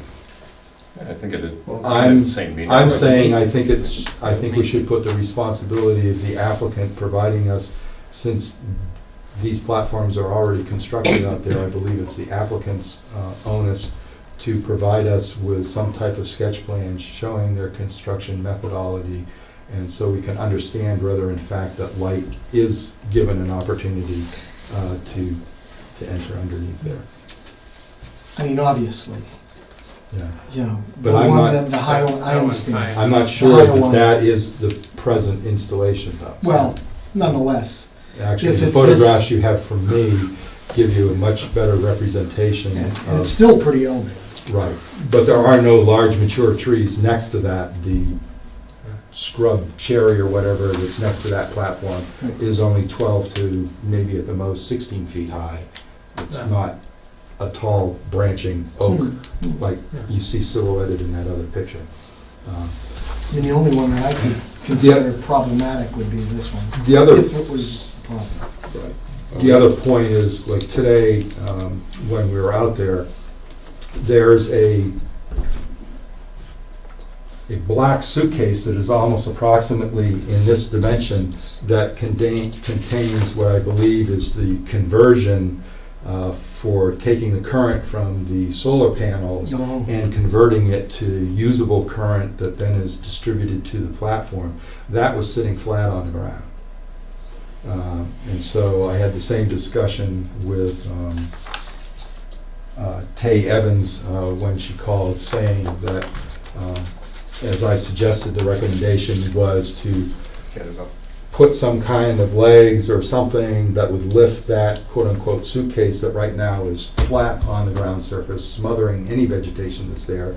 So you've got, a couple square feet to put it on something that has a couple of legs, say 2x4 legs or whatever, and reduce it down to 10 square inches. Yeah, or just move it to the structure that it's closest to. Well, it's limited by the length of cables. Right, obviously there'll be And some. where the positioning of the solar panels are.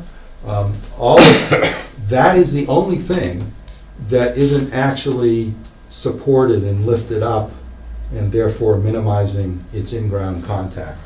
And so that obviously should be one of the conditions that we offer, is that every attempt be made to minimize permanent in-ground contact, so that the requirement of doing any restoration at the end of the project cycle is, again, minimized, so that any restoration efforts obviously don't involve any big replanting or reseeding effort. The other thing would be to condition that access to the tower site, as limited as it is, that there be an attempt to cycle and fluctuate and move, and so that the planks are at some point in time shifted seasonally, so that even the small contact area with them is moved around, so that it doesn't permanently shade out the area of salt marsh that it's in contact with. Is that gonna be practical? Are there other possible spots for it? I mean, you don't have to move it more than. Well, it can just Yeah. be shifting it just a couple of Yeah. feet, one way or the other, and just, Yeah. every couple of months, just Spread out the stress. Right. move it. And as you put it back each warm season, put it in a different spot. It's enough different. Okay. The other thing is, here again, unless there's some argument against this, I actually think that there should be some signage with contact information on these structures, declaring who their ownership is. In our case, it would be a requirement to have, if we decide to issue a permit, that the permit number be on there, as well as contact information for the commission as the permit granting authority, I think should be on there. But I believe there should be something that declares ownership and who the responsible party is for these Yeah, that's a good idea. platforms. In case there's damage to it, or. In case there's damage, or for whatever reason, or someone sees that, oh, the tower's fallen over, and you guys haven't become aware of it or something, or, Guess you would be, but, well, yeah, but no, you're right. I mean, it's just, Yep. you've got these things sitting out there, and you look around, and it's not like there's a neighbor's house that you can go up and knock on and say, hey, who owns that over there that, No, right. my cigar speedboat just ran into, I wanna, give them my insurance carrier. Are the storage units in situ? Are they on the structures themselves? So there isn't any radio telemetry or anything like that that would advise you that something has happened or anything like that? There is. So we have a radio connection from both towers to the field station. So there's Right. that's good. Yes, but again, I still Yeah, we can read contact. I still think there should be something out there with some contact information on it, just, Yeah, I don't have a problem with that. We just, Google Earth or something. Anything else? just so that in the broad categories following what Division of Marine Fisheries was also suggesting too, was that, you know, conditions be crafted in such a manner to deal with the issues of access, minimizing contact and therefore possible negative effects. It's pretty evident that most all the components, I believe most all the components are somehow anchored or cabled so that if we do get a nor'easter, that they don't just float and start banging against somebody's, what few houses are out there, correct? And that includes the boardwalk planks and stuff. They've got some type of anchoring so they don't Yeah, just they shouldn't- float yeah, away they on don't the float spring away. tide. Yeah. That would be problematic.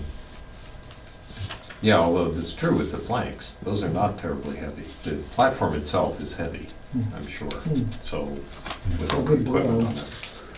Yeah, it has some windage on it too. It's not false. Okay, so, any other comments by commissioners? Seems to me that what we are missing here is these sketches primarily. Is there anything else that we need to have a adequate record to? I don't believe so, and within the requirement for the sketches would just be a little diagram of the site with where the various positioning of the components are, because it's not obvious that there's these sort of tentacles out to the solar panels, tentacles out to the, what did you say, the reflectance sensor, and then the water monitor and stuff, so there's actually it's a little bit more than just that platform Sure. with the tower on it. So, And here again, this is just so that one knows what the pieces are that are out there. so my sense from the comments of the commission is that we're generally supportive of this and are likely to permit it. I guess my question for you, Brent, would be what your thoughts are on to what extent do we need to see these sketches before we make that decision? And I'll give you my thoughts, which are... I was gonna say that I think if we solely express the condition that as much light going through via whatever construction method is used, either gapping of planks or the utilization of a grate or something else, and I think if we just solely condition that, you know, that whatever construction method is used on the decking, that it allowed light going through. And because my going out there, Yeah. I didn't see any difference in the vegetation Yeah. under the platform as opposed That's a to the good question. vegetation outside the platform. So that tells me right off that it's not being Growing- detrimentally growing shaded like crazy. to start off with. I mean, that's Yeah, that's pretty pretty positive. All right, well, that was my thought too, is that that's basically for record keeping more than for making a judgment about it. So that we have a baseline and we know what you've built, so that we know what we're approving. In that case, if the commissioners agree, But I thought your other point was, how is that going to affect tonight's decision on the drawings? In other words, we can do the decision without having the drawings presently. well, that's the question I was posing. It really comes down to, do we need to make you folks come back again Right. for a further, presumably final hearing? Or can we do this as a vote to approve? I presume it would be an approval, conditioned upon submitting the sketches within a couple of weeks. And I would be comfortable doing that, but I defer to my fellow commissioners. If anyone's not, if they feel like they want to see the sketches before they vote to approve, I can certainly respect that. And subject to Brent's approval. Yeah, and they have to be, you know, have to meet the need. But I think you have a pretty good idea of what we're looking for here. How I long don't know will if it you take? can do them from memory, but you can certainly do them with a tape measure and a visit. They might be in the file, Ethan. Might be. Yeah. Would it Yeah, take a somebody had to long put us time? together, Someone and I'm sure they didn't just go, oh, okay, I think I'll make that about five Yeah, and a they were half feet probably wide." planning something. I built decks that way. It's like about the right width. That's on land. Ralph, what size 2x4 do you have? That's right. Oh, 1 feet, 3 inches. Okay, good, that'll work. That's how long my Let's timber go a is. mile up there. Yeah. Well, I'm not going to assume you have a plan, but It shouldn't be hard to generate one. Right. All right, so with that in mind, since I'm not hearing any objection from any commissioner to proceeding that way, I'm at a bit of a loss for what exactly we are approving here. We would be issuing an order of conditions, It's an order of conditions. and respective of most of the requests, some of which, again, have already been implemented Yes. and occurred. Again, the 5 year limit of the order is not unheard of, and Yeah. would be my recommendation I didn't know anyway for a that. research project. Yeah. There never was any discussion about formal delineations of resource areas, so, again, there's, So it would be a motion to close the hearing and approve yeah.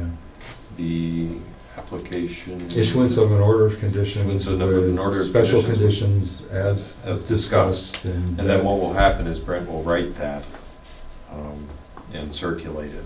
One of those conditions will be contingent upon submission of satisfactory sketches within, you think 2 weeks is enough? Yeah. Be able to do that? Okay, within 2 weeks.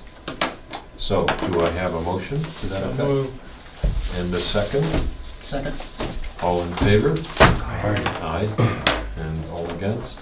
Judy's not here, is there any? Just note, for the record, that Judy left the hearing a minute or two ago, so she did not vote, although she did hear the whole thing. And the underlying theme in all of this, though, is that these are not permanent installations. And that, I just want to make sure. Glad to see everyone's nodding their head, but, just don't want to hear, oh, I got funding from the Koch brothers, and therefore we're going to keep it there for the next 3 decades. That's not permanent. Don't come out. And I don't think the Koch brothers would fund this. So maybe I'm wrong. No other Cokes. I think they're in the climate denial side of the aisle, I think. All right. I need to give you something to sign. So, Well, must be fun being out in the marsh this time of year. before the bugs really show up. Although, I don't know, I'm getting bugs at home. Yeah. No greenhead. Wasn't bad today. No, I don't get greenheads where I live. For whatever reason. You should construct a greenhead box or two to put out around it. You know, you should, think about it. Anything that reduces the population of greenheads is all right by us. Yeah. Will be by you. We had these up last summer too, right? Not in the same location? We did have the small tower up The small last one, yeah. last summer, yeah.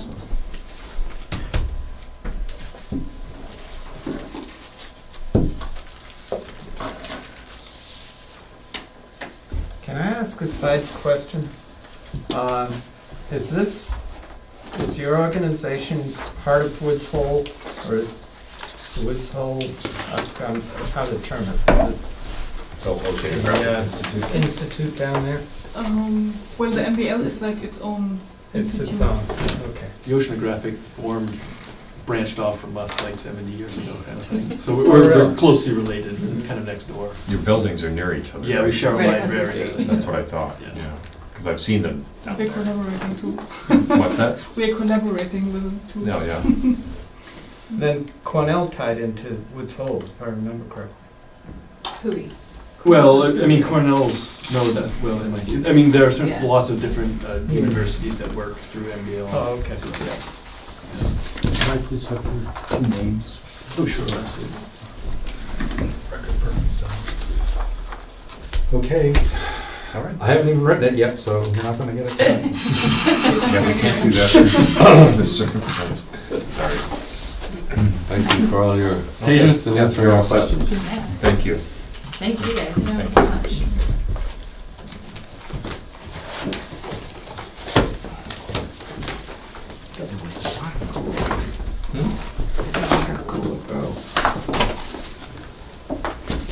So, Don't know. Where did the water coolers We go? just drink out of those. No, No, not it's coolers around the outside by corner. the stairs. Around the corner. yeah, Been there for a year or so. by the stairs. Really? No? Yeah. I thought it was right where he's. Beyond the copy machine. Oh, On the other side. We're used to it. That's where the waste bags are last week.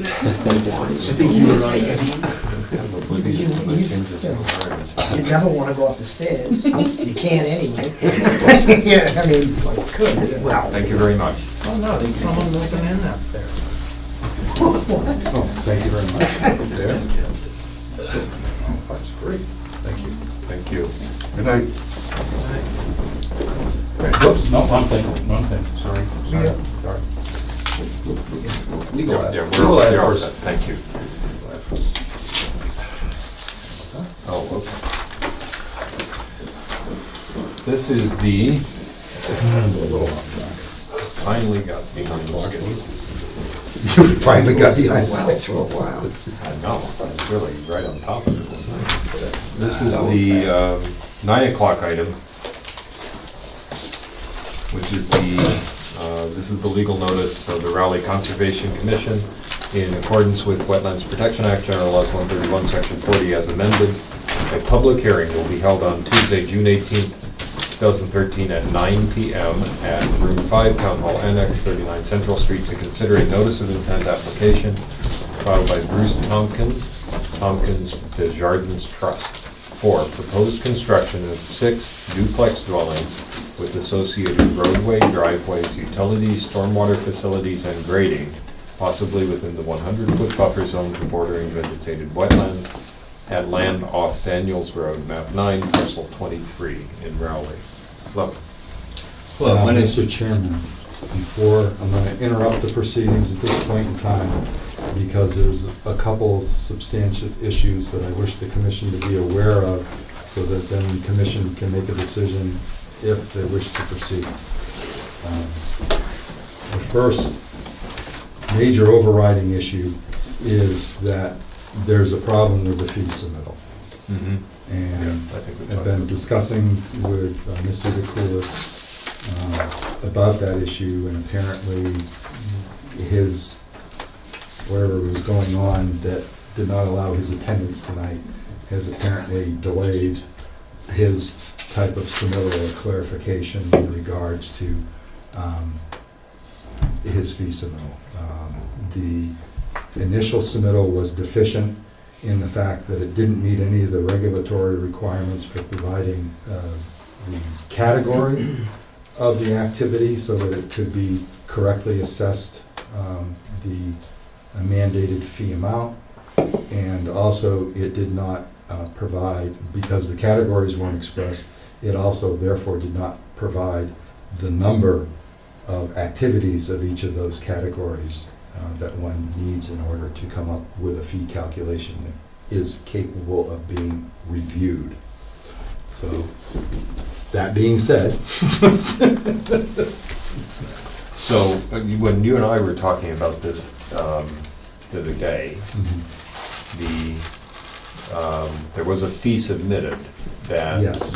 your initial thought was it might have been too much, but it's hard Well, to say. no, actually, my initial thought was that, again, because the DEP through the regulations gives you different descriptive Right. categories and then subdivides those with a description. And the filling out of the fee transmittal form did not adhere to any of the category descriptions or make an expression or whatever of number of activities and how the activities were chosen out of the category structure. And so it was impossible to review or even understand what was being submitted. Yes, an amount of money was submitted, but it wasn't based on anything through the regulations that one could say, oh, I see how he got there, or whatever, or I couldn't check it. You could check. Can you comment?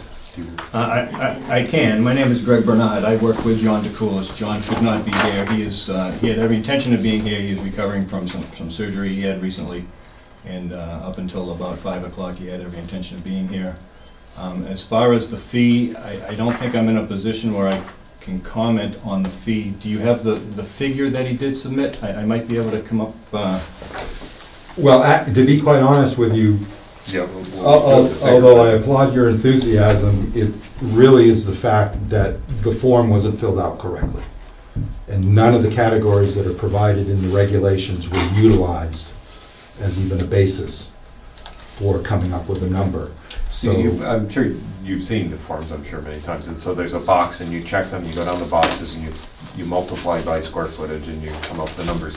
And as Brent has explained it to me, without that template, we can't check the calculation. well, I believe the fee transmittal sheet doesn't ask you for the category, it asks you for how many items in a particular category you are proposing, and I believe that it is 6. And based on the total fee submitted divided by 6, that should square away how much he was,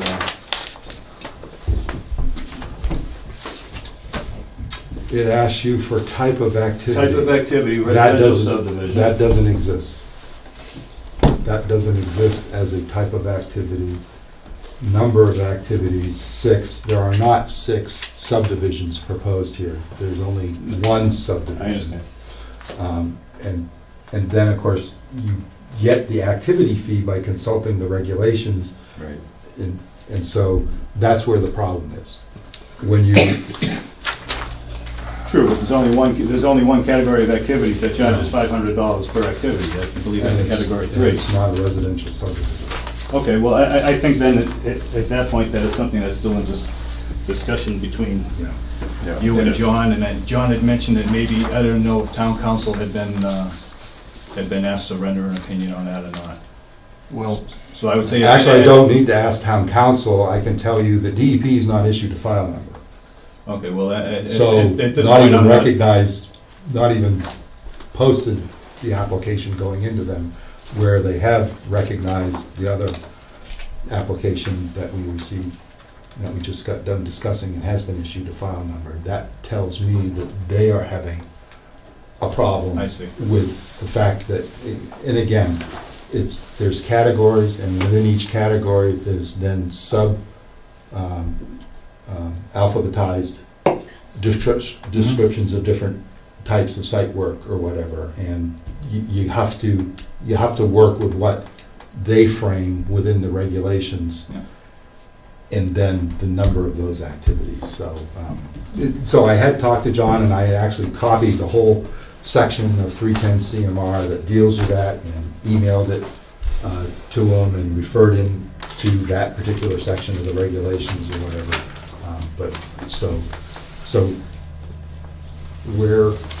The short answer is this application is incomplete. That's fair to say. So there's a couple of ways we could proceed. We could not formally open the hearing and have an informal discussion with you, since you're here, and we have the plan, and we don't want to waste your trip. We could accept a representation from you that your firm will figure this out and make it right, and the correct application fee will be submitted, whatever that calculation may lead to. I mean, both of those probably lead to the same place. I know it is being worked on. It's being worked on. I know that. And this is a big enough project that I'm quite sure whatever the fee calculation is, it's not gonna hold up the project. I would think not. Well, I do know that Mrs. Aculis is more than willing to come up with the fee, whatever it is decided upon to be. Yeah, okay. So my feeling is, based on that representation from you, which would be my sense also, we can open the hearing and have a discussion today, since that's what we're here for. And Brent, do you see any problem with doing it that way? No, but I just wanted to Yeah, make sure no, that it wasn't a decision that I Right, need. it has to could be make. discussed before we open the hearing, because technically it's not a complete application. Okay, with that in mind, Has this been before the planning board yet? It's in front of the zoning board of appeals. This is a 40B project. so it's not gonna see the planning board. It's gonna see the zoning board And us. and us. Yeah. And I'd like for the record to submit the certificates of mailings for the abutters. Oh, very good. And I believe it, what I can do is give you an overview of the project. That would be great. Yeah. I am aware that a copy of this has been sent to Camet Engineering as a consultant, I believe, for the Conservation Commission? They're not? Not yet. They're not. Okay. Well- Well, then at least for the zoning, but they are for at least the zoning board of Well, appeals. and- that's one of the things we'll talk about tonight, is how to bring them in if that's what we want to do. I see. So, but if you can give us an overview, that'd be great. I've looked at this plan, I don't know how many commissioners have had a chance to do it. It is remarkably full of information. So, it's. Sam's asking if we are officially opening the Yes, hearing. yeah. Okay. I don't remember the notice page. Okay. I just want to note that I have heard informally, and I have no idea if it's true or not, that the ZBA is looking for 3 new members. 3 new members? That's what I heard, I don't know. Whatever that's worth, or not worth. Okay. Well, we're looking for 1, but we ought to be able to maintain our quorum throughout this. That's always a concern in Sure. a longer project like this. So, now, if you can just, so to give us an overview. Okay, the project is roughly a 6.5 acre piece that lies off of Daniels Road. There is a proposed roughly 850 foot long street, with about the last 40 feet of which will be within 100 feet of the bordering vegetated wetland, which has already gone through the Conservation Commission as an ANRAD. The proposal is for 10 residential lots, each having a duplex type dwelling on them. So there'd be a total of 20 units, and a certain percentage of that needs to be designated for affordable housing. Only 6 of which lie within the Conservation Commission's jurisdiction as far as grading and buildings within the buffer zone. There will also be stormwater structures within the buffer zone at the end of the street. There's another stormwater structure, an infiltration basin at the beginning of the street. The road begins for a short distance in a downward motion and then goes up about 250 feet to a peak at about a 3% slope. So about the first 250 feet of stormwater will travel back towards Daniels Road. The street is what's called super elevated, meaning it's not crowned in the middle. It's proposed to be sloped to the right, so all stormwater will go to the right side of the street into a grass channel, follow down a grass channel through check dam and into infiltration basin. So the first 250 feet goes back towards Daniels Road. The remainder goes to the end of the road and again into through the grass channels, through some check dams, through 2 18-inch pipes under the pavement into another infiltration basin, and ultimately there's an outlet which would discharge towards the wetlands.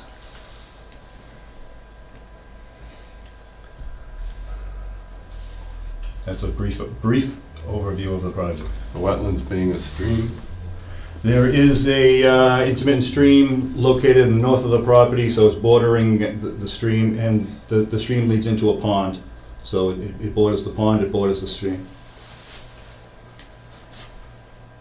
This, Brent, is this an area of the stream that we are not in dispute with anybody as to whether it's intermittent or not? I don't know, we didn't receive a filing for the stream. We received a filing for the delineation of bordering vegetated wetlands.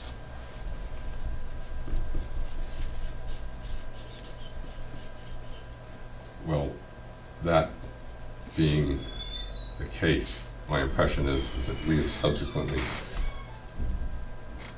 gone along with the fact that that stream is intermittent from that southwest end of the pond back to the road. Is that consistent with your understanding?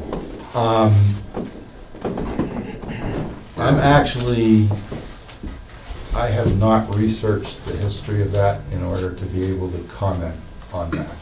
From the other end of only the filing that I'm aware of was the filing that went to appeal, and then the appeal was, I don't know what the proper term is, but the appeal failed, and that had to do with the issuance of permits from the orders of conditions that existed that declared the stream perennial from its outflow from the earthen berm from Which would be the lower on point of this the end of the excellent. pond, which Yeah, is the- depicted on the map. Right, the outflow is Right. roughly 800, 1,800 feet Right. down. Excuse me. But that, again, that whole process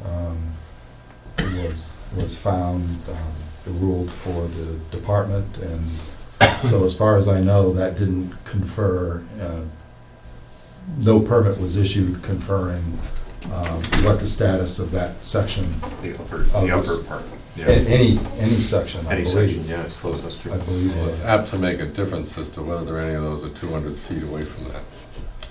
That's intermittent stream or perennial stream, as the case may be. Right. Well, I know the commission has a history. I know there were filings in the past prior to my employment here.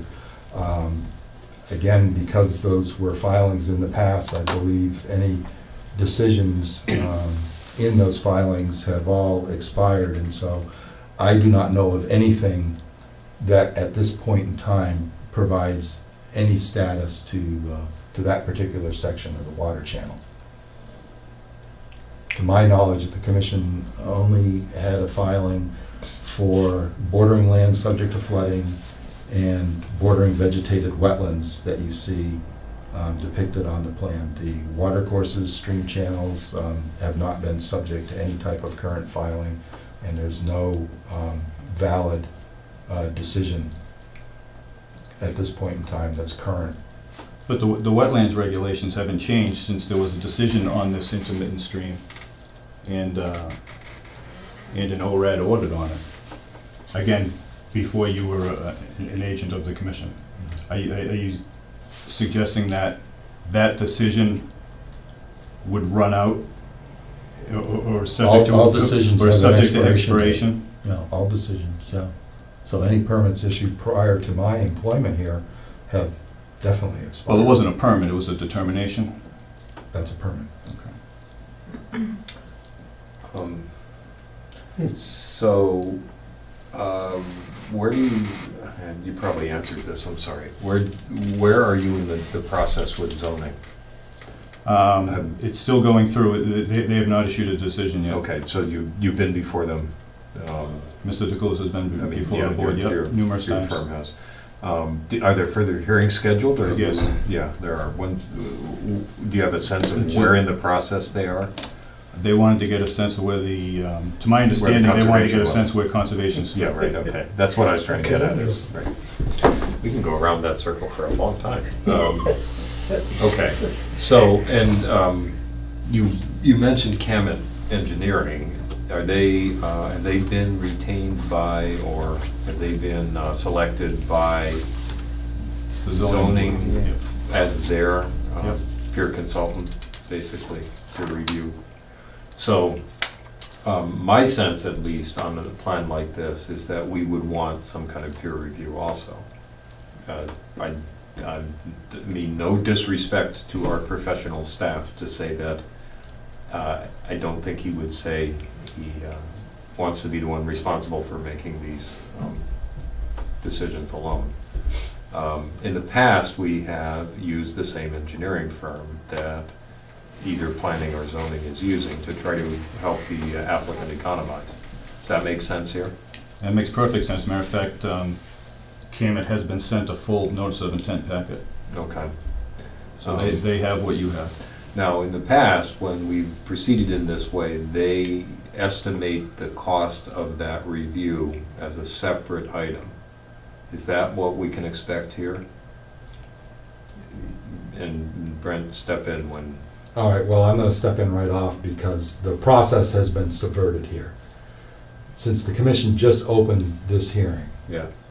the commission has not made any decision on, number one, whether to require a peer review, Right. what the peer review would even consist of, nor has the commission, in deciding what the parameters of a peer review might be, then made a request for seeking the possibility of various qualified engineering firms or whoever who might be qualified to perform the type of peer review.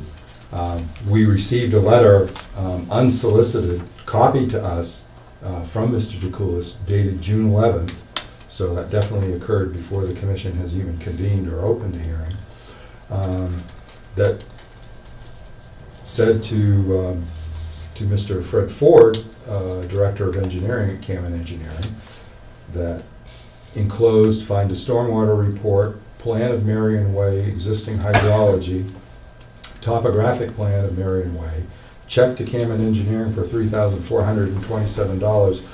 Per your letter of April 27th, 2011, please submit your report to the Raleigh Zoning Board of Appeals and the Raleigh Conservation Commission. Well, as I said, the process has kind of been subverted here because the commission has not even ruled on requiring a peer review. And the letter of April 27th, 2011 dealt with the ANRAD, the abbreviated Notice of Resource Area Delineation, which was solely concerned with bordering land subject to flooding. Well, it's not, it not included that. This is all that we got. But the letter that was referred to was, I believe, when the commission asked the ZBA for consideration and if the ZBA could contact CAMET in regards to our desire to have someone review the hydrology calculations that had been submitted in support for a particular elevation of bordering land subject to flooding in that area. So the $3,427 figure, not only is it old, but my understanding is that it refers to a totally different request that the commission had made to the ZBA. Yeah. For a different application. I would agree, because it's 2 years old. But the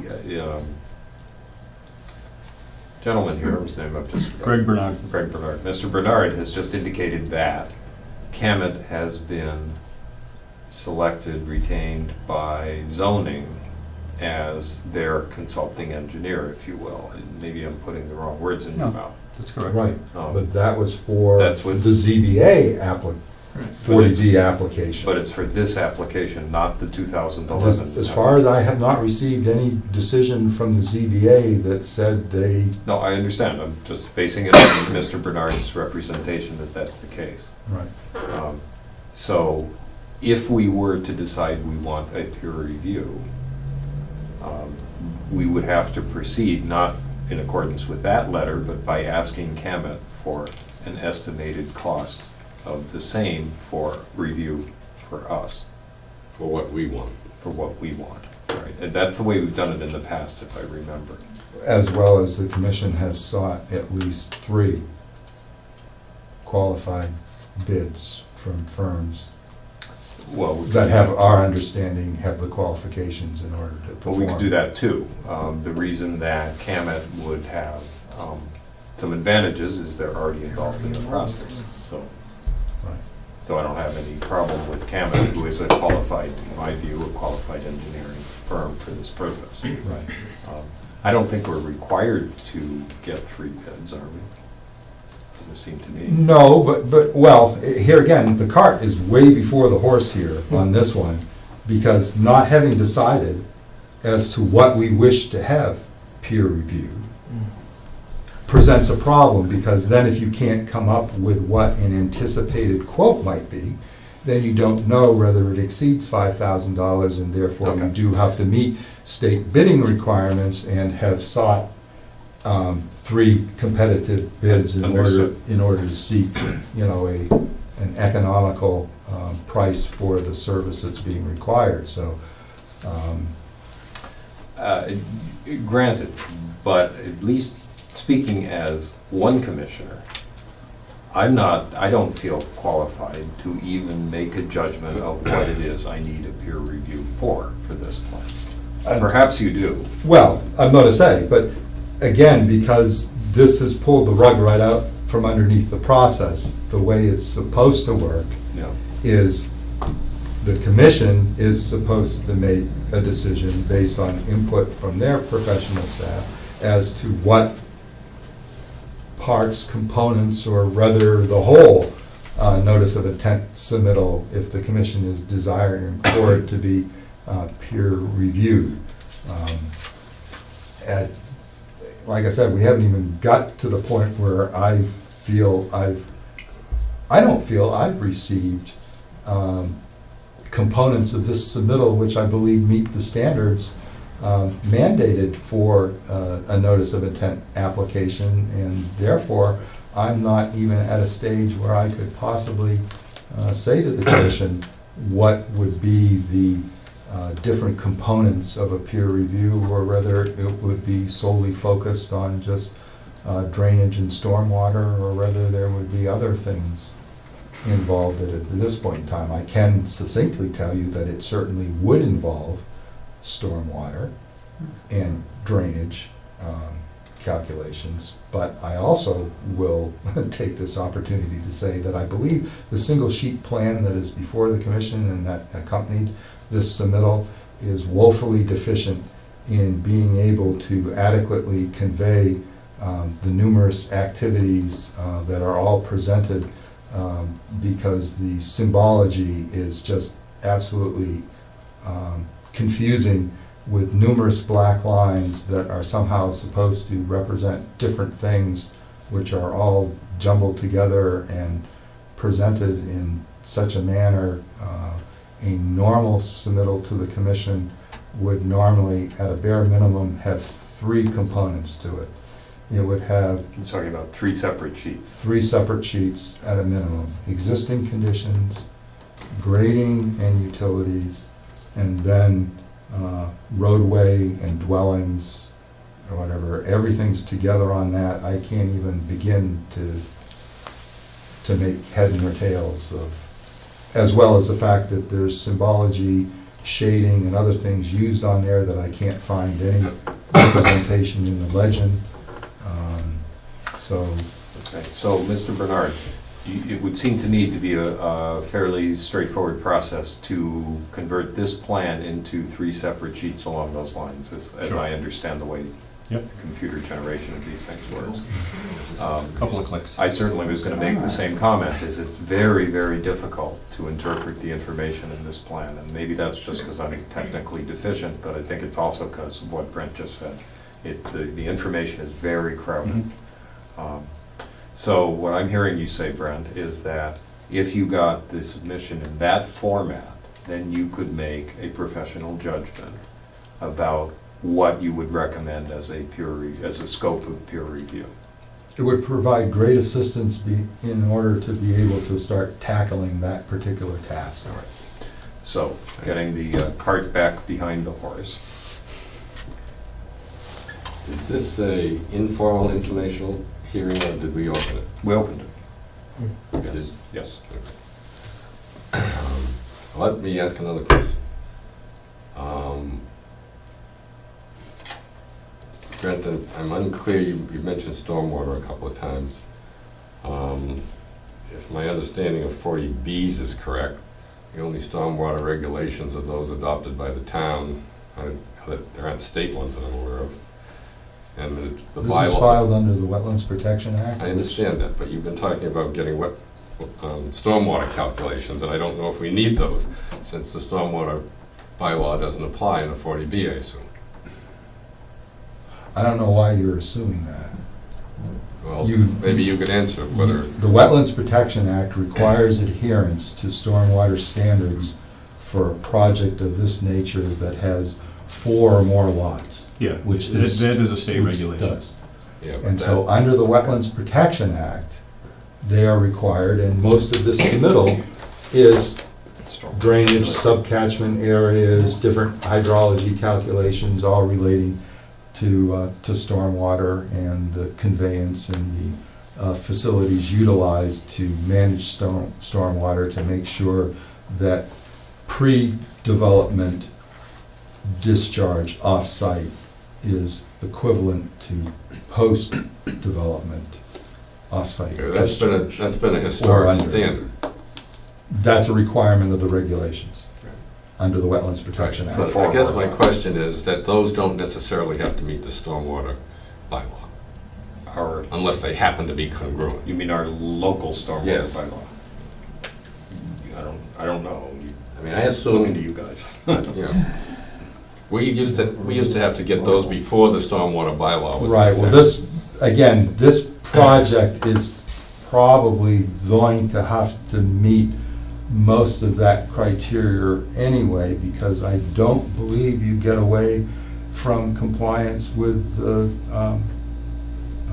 NPDES, Construction General Permit under the Federal Clean Water Act, because I believe this project site, you said it's 6 acres, so that triggers, it's an acre or more of disturbance, you have Yeah. to file with the EPA, so you've got to produce a SWEP plan. So, I mean, Yeah, the disturbance all of this stuff ties together. And yes, you may say, oh, yeah, we're not subject to the stormwater bylaw, but our stormwater bylaw actually mimics and doesn't, at this point in time, I don't believe, has any different criteria than this Wetlands Protection Act with their stormwater. No, I think the Wetlands Protection Act is more stringent.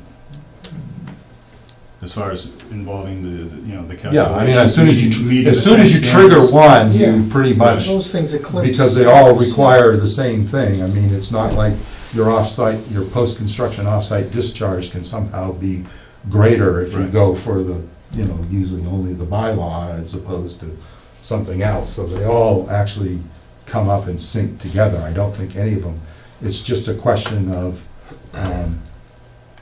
without wetland resource areas, the stormwater bylaw comes into effect because it can be 20,000 square feet of disturbance of upland, of entirely upland, which we just experienced with the Raleigh Country Club. Because there's no wetland jurisdictional areas involved in that project, but they needed a stormwater permit. Right. So, But is it a fair, excuse me, is it a fair statement to say if it meets the wetland regulations for stormwater management and their regulations, it would meet the Raleigh bylaw? Probably. as soon as you give me some money to hire a consultant, I'll get that answer for you. The answer is probably, that's exactly where. Because the question is The out guys there, I make the believe, vote. between Mr. DeCoulis and Brent about whether there is a local bylaw involved at all where this is a 40B project. Yes, I understand. But that question isn't gonna really affect our review in a direct way, because we're still gonna need a stormwater review. Right. So. Actually,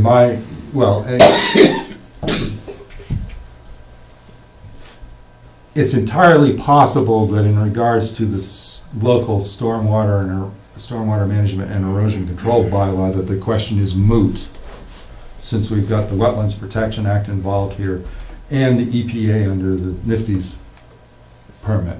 I think it's almost rendered I would tend to agree. not a question. Mhm. So, in terms of that. In terms of local bylaws or whatever, I have started to research the question to get a better understanding myself, and the ZBA is able to, whatever requirements that we can convince them of that would have been governed by the local bylaw as opposed to the Wetlands Protection Act, that the Conservation Commission can make a request that, to the ZBA, that they put those as a condition in whatever, if they choose to issue a permit or whatever. Because our role in this is not to Right. rule on an application so much as to advise the zoning Right. board. But Right. Because it's under the 40 Wetlands Protection Act, we don't lose any ability No, I to understand. look for no-cut, no-disturbance areas in the buffer zone.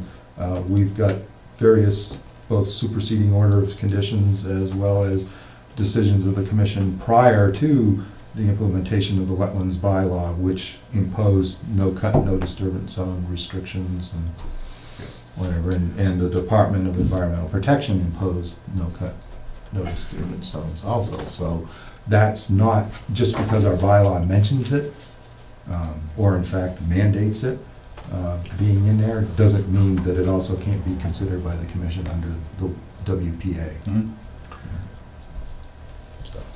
So, in terms of moving forward, I understand Mr. Bernard to have indicated that what are we gonna call it, a separately presented plan, a 3-sheet, or I don't know if it's gonna be 3 or more.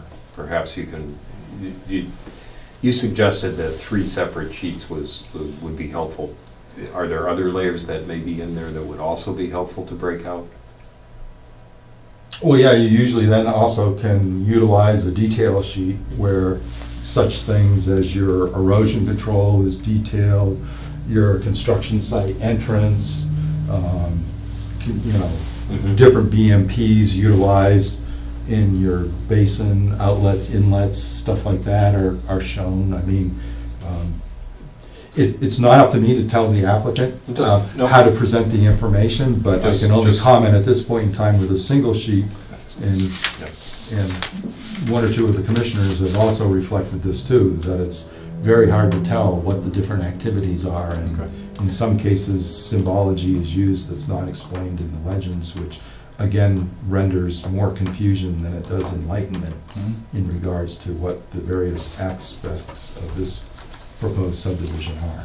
So, based on Brent's comments and my comments, you have a sense of what would be a more helpful plan for us? Yes. Okay. And if you can get that, you indicated it's a matter of a few clicks. I was being facetious. Yeah, but, well, It's easily but it's done. true. It's easily enough. It can be managed. It can be managed, right.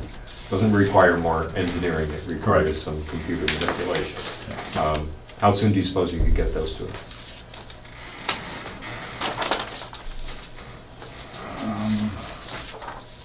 I would say by the end of next week. Okay. Brent, you're gonna need some time to look at them after that. So it doesn't sound like continuing this to next hearing would make as much sense as to the hearing after that. The next hearing is what, the July 9th? 30th. What- Oh, when- the July very 9th. next hearing is July 9th. Yeah, so July 30th. Second meeting after that is July 30th. So when would they have to be in to be considered on July 9th? Is it next Monday? Yeah, have to be by next Monday. By next Monday. Well, we'll shoot- Technically, I'll shoot for that. technically for a continued item, it would really be Thursday of that week. It's Monday for things that I have to do advertising and stuff for. It's Thursday when Wednesday, because I'm taking Thursday off. Wednesday when I actually distribute materials to the commissioners, and so. For a continued item, We'll it would shoot be for good. Monday, and if it doesn't happen Monday, we'll take it from there. Okay, and if it doesn't happen, we can always put it over again on the 9th, but we can't put it on for the 30th and then move it up to the 9th, so. I'm happy to put it on for the 9th if you think you got a realistic chance of getting that to us. Then my thought would be that after Brent does his review of those, he will have, and we will have some detailed comments and requests on to the extent to which we think we want a peer review and how to go about doing that. And so that'll be the subject of the next hearing. Mm-hmm. Okay? Very good. I expect Mr. DeCoulis to be present for that meeting. Okay. Might be able to address some of your concerns more aptly. I'm sure, yeah. Well, there's other things we may need here. What does this orange dash line indicate? That is soil type boundary. Okay. I'd like to get back to the question of the intermittent stream thing. I think the applicant should submit evidence to us based on the applicant's past experience with the board as to projects that have delineated that or determined that to be an intermittent stream. Sure. Because if it isn't, you're gonna have to deal with more than three of those buildings to us because the Because of the riverfront. Or that will also just be the same criteria that he worked with We still in that. have- still have it all. That got appealed. Well, even, yeah, it even goes before that, yeah. Well, yeah, no, but I mean, Oh, yeah. Just read But we the won't be- appeal decision and you can see the Yeah. whole procedure. yeah, yeah, I mean, address the criteria of what determines whether a stream is perennial or intermittent or not. Don't bother to research past history of past filings. Well, It which may have been should solely be determined. based on what the regulatory requirements Yeah. presently stand as to what the criteria is. Yeah, that and makes it's it the same as it was perennial or before, Yep. and we have it. With all due respect, I'm not sure I agree with that, Brent. I think we've made decisions, like for that instance of that house down there, as to whether that, we've either made the decisions or accepted them or this you can't change what we've decided in the past as to whether that's intermittent or not. It expires. Those decisions expire, and if I- those decisions how aren't can- based on the current regulatory criteria, they're not in the applicant's best interest for the commission to continue to perpetuate some type of resource classification that is not supported and defensible by the criteria that establishes it. I've never I heard mean, that before. Well, you're gonna hear it now, and you'll hear it from me in the future, because just because someone chooses to file and says that a resource area is a certain thing, does not, and the commission isn't obligated to challenge it, because usually the commission is looking at the activity that's proposed. We've dealt with that issue before in these various filings. I know you have, but unfortunately, I can pull out of the file where you accepted an application that declared where a property upstream from this actually had 200-foot riverfront, and you declared the stream perennial, not based on any submittal of criteria, but only because the applicant chose to put it on the plan and say that, because what they were proposing wasn't affected by whether the riverfront criteria would allow it or deny it.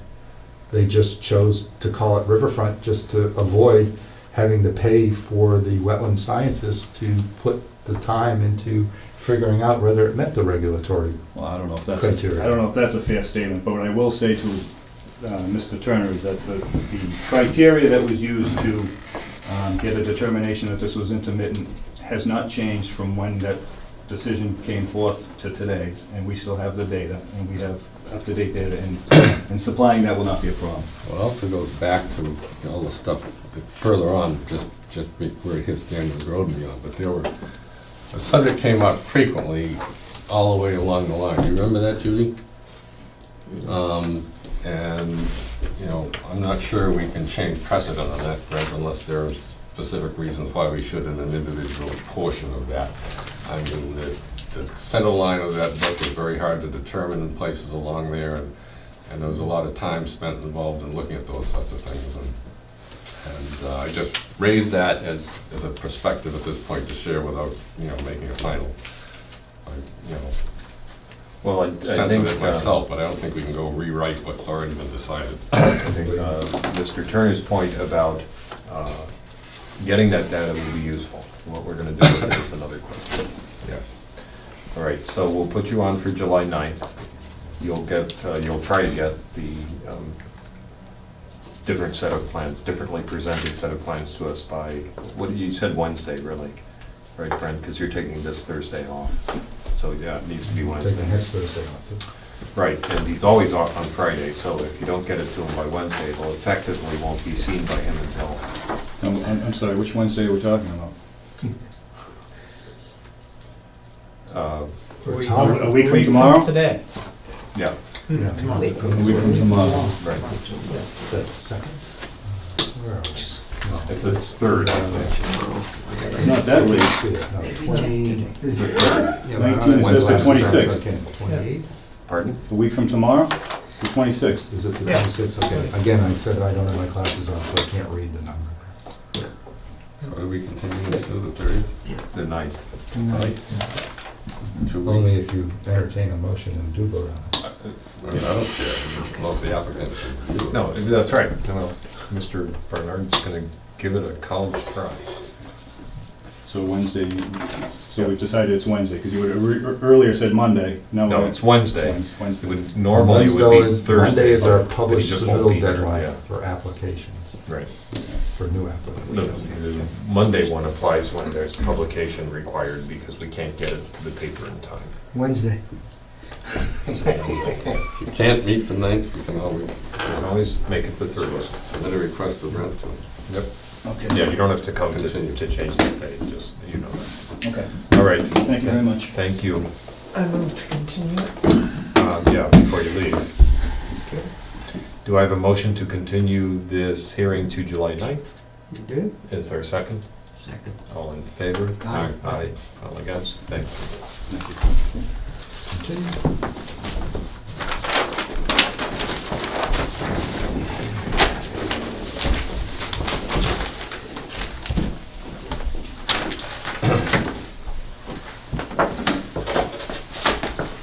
To have a rule, nothing elevation can be more than a quarter inch thick.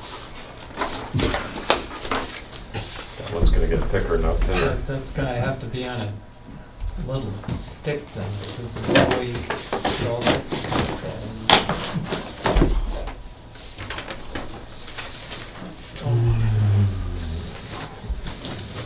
Mr. Chairman, can we go to the agenda item for the McGowan's and municipal certification? Yep, that's next.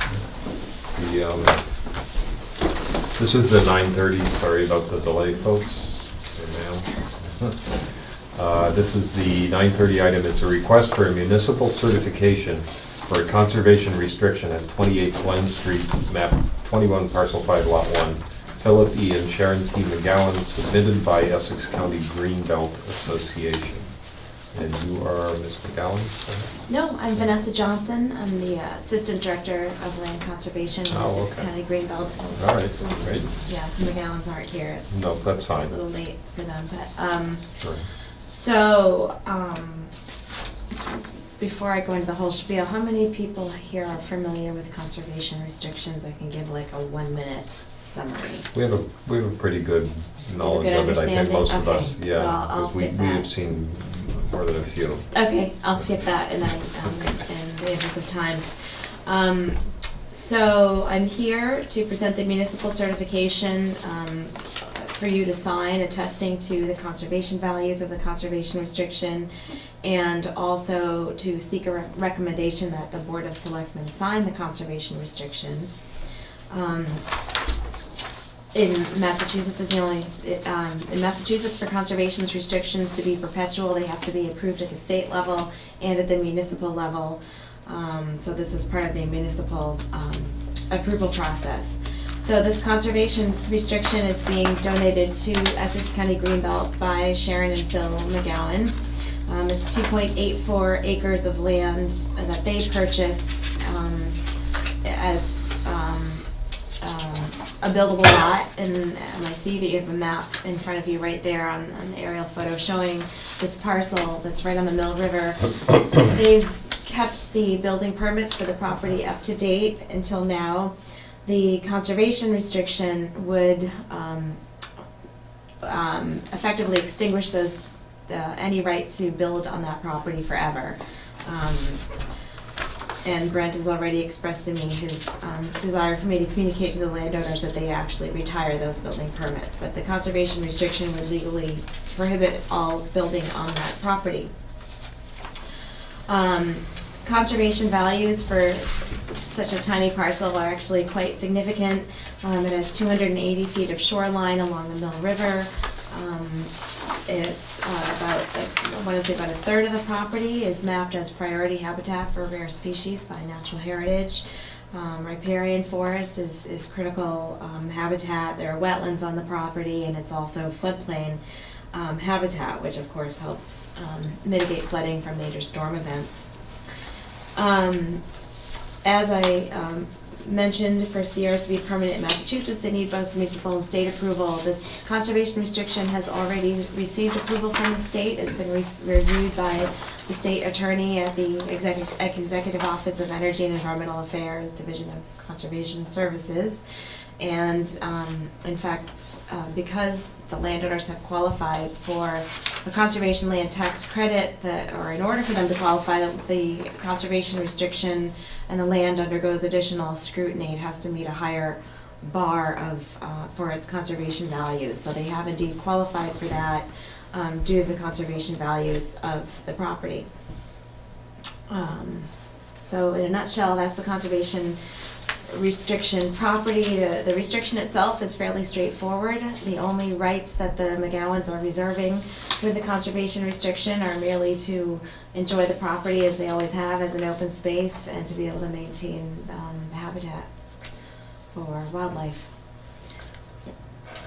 So I have a copy of the municipal certification here. Would you like me to read that out loud? Or? All the commissioners have been provided. I think, with a yeah, we copy. each have a copy, so thank you. Any questions? I have a question, but not on that. Okay. Can I see that map? Oh, yes, I'm sorry.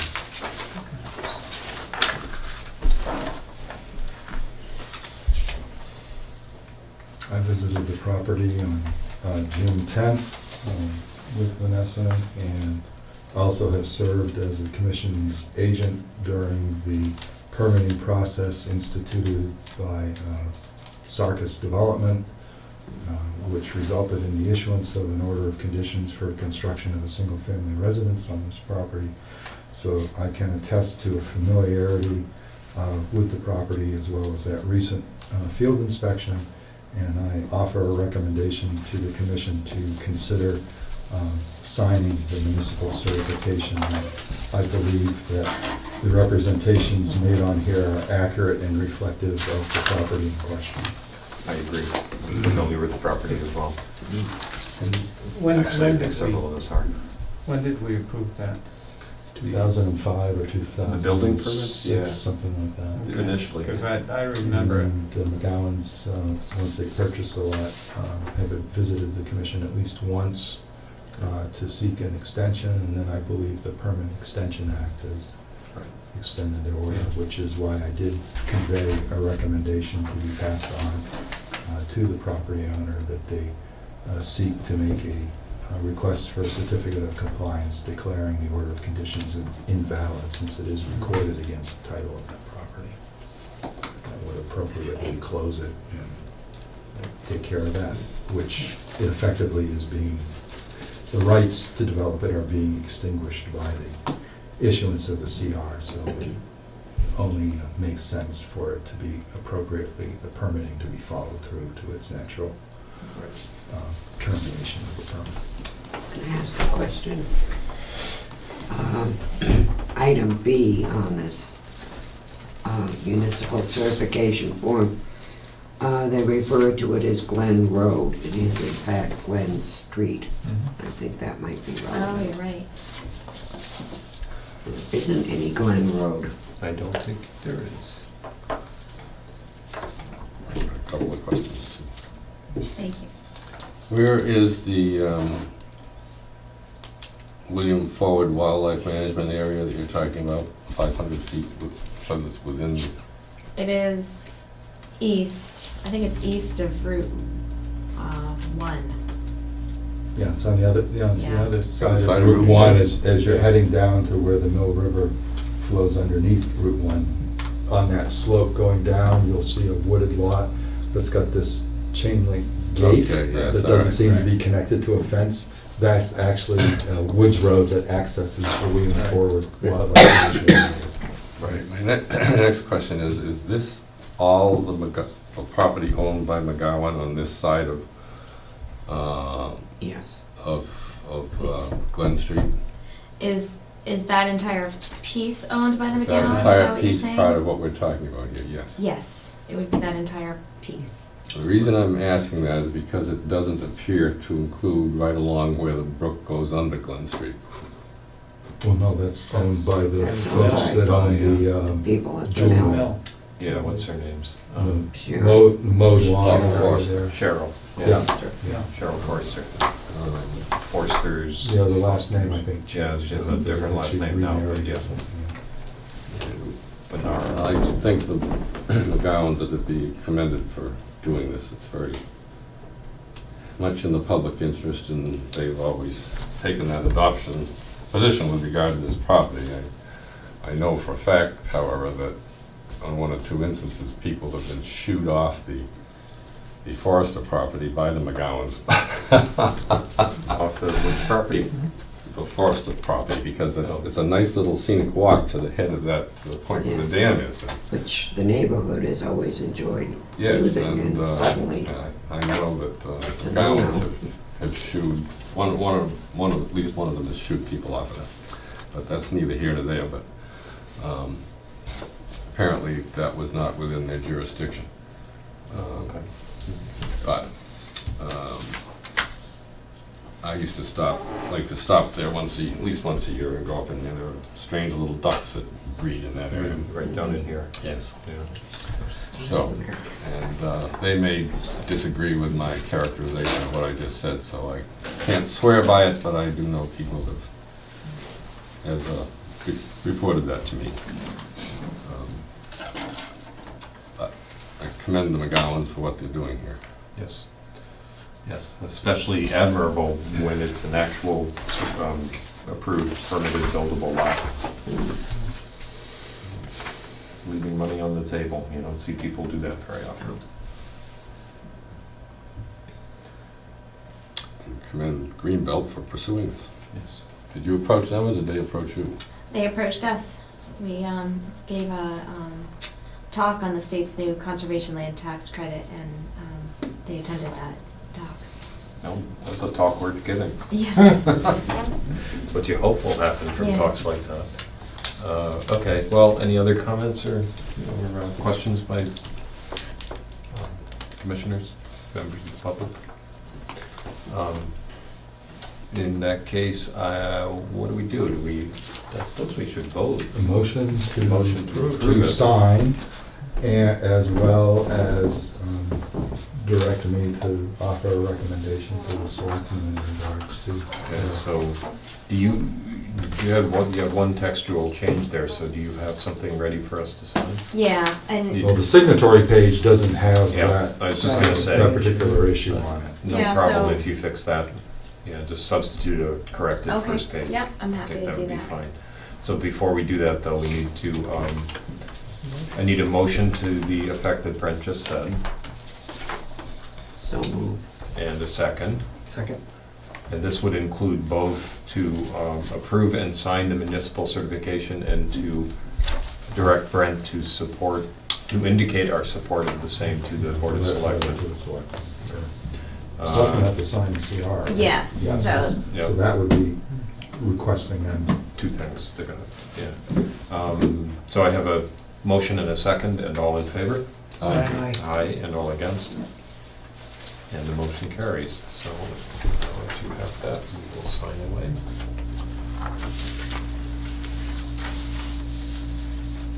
This one doesn't get recorded, right? Right. Yeah, so it doesn't need to be notarized. Doesn't need to be notarized.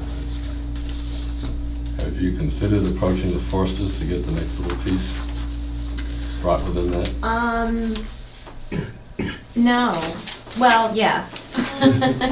And we haven't, I think there's some concern about the dam and having responsibility for that. Well, they also have a sluiceway there to the mill. Yes. That's on the other side of the road for the most part. I think it goes under. It goes under the road. Right. It's on Yeah. that property that you're referring to, that you walk down where the grass is moved. So we don't have, well, we have enough signatures, we have, Yeah, you got If it. it's okay if it's not everybody, it's, Yep. I just put all the members' names down. No, that that's I fine. See on the internet. yeah. We just have two people, we usually have everyone here. Yeah, Not as long as just there's a one. quorum, that's Yep. fine.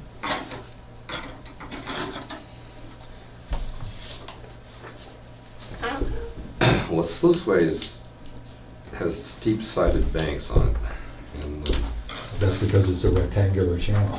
right. It's a trough. After It's the a man-made dam, trough. after the dam, there's a rubble of rocks that go down and under the bridge, and then you get into what I would consider the sluiceway, but it's all part of the riverway. Sluiceway is up gradient from where the bridge is over the Mill River. Right. It's a separate man-made structure. Yep. Not on this side, though. Oh, you mean on the side we're talking about? Yes. Along with the I don't know flash. what it On the looks other like side. on that side so much. On the Forster property. My Yes. recollection. It's on. That piece of property has always had the rights to the raising and lowering flash post, am I right? That's where the dam is, right? So the Forsters could flood the neighborhood if they, so, Well, it gets But flooded it's only naturally. gonna flood them. it would take a lot of Right, it's gotta effort. flood them first, so. Yeah. They could. They I'm can saying flood they would. away. Yeah, Would you there's- please send me the edited Yes. first page? Yep. And also, I never received the final of the CR. Oh, the copy I sent you is the I mean, it's Right, essentially but I'd like the to final. receive the one, if it's already been certified by the state, I'd like to receive one that indicates that the state They sign off on it or something? No, they just Oh. send an email saying Oh, okay. you're good to go. Okay, It's that's a little, fine. it's informal, but Yep, no, when the that's fine, when whatever this they is- choose to do. when this is recorded, I'll send you a notice of that. or Okay. a copy of the Yeah, recorded that's documents. great, actually. Thank you, everyone. Okay, thank you.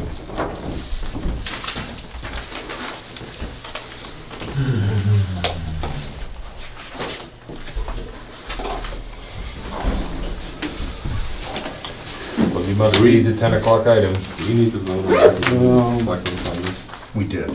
Yeah. Yeah, well, we voted on directing Brent to convey our recommendation to the selectmen that they sent. All right, this is the 10 o'clock item. New certificate of compliance request, 630551, 162 Leslie Road, map 7, parcel 20, lot 1, Ken Murphy. Construction of a single-family dwelling.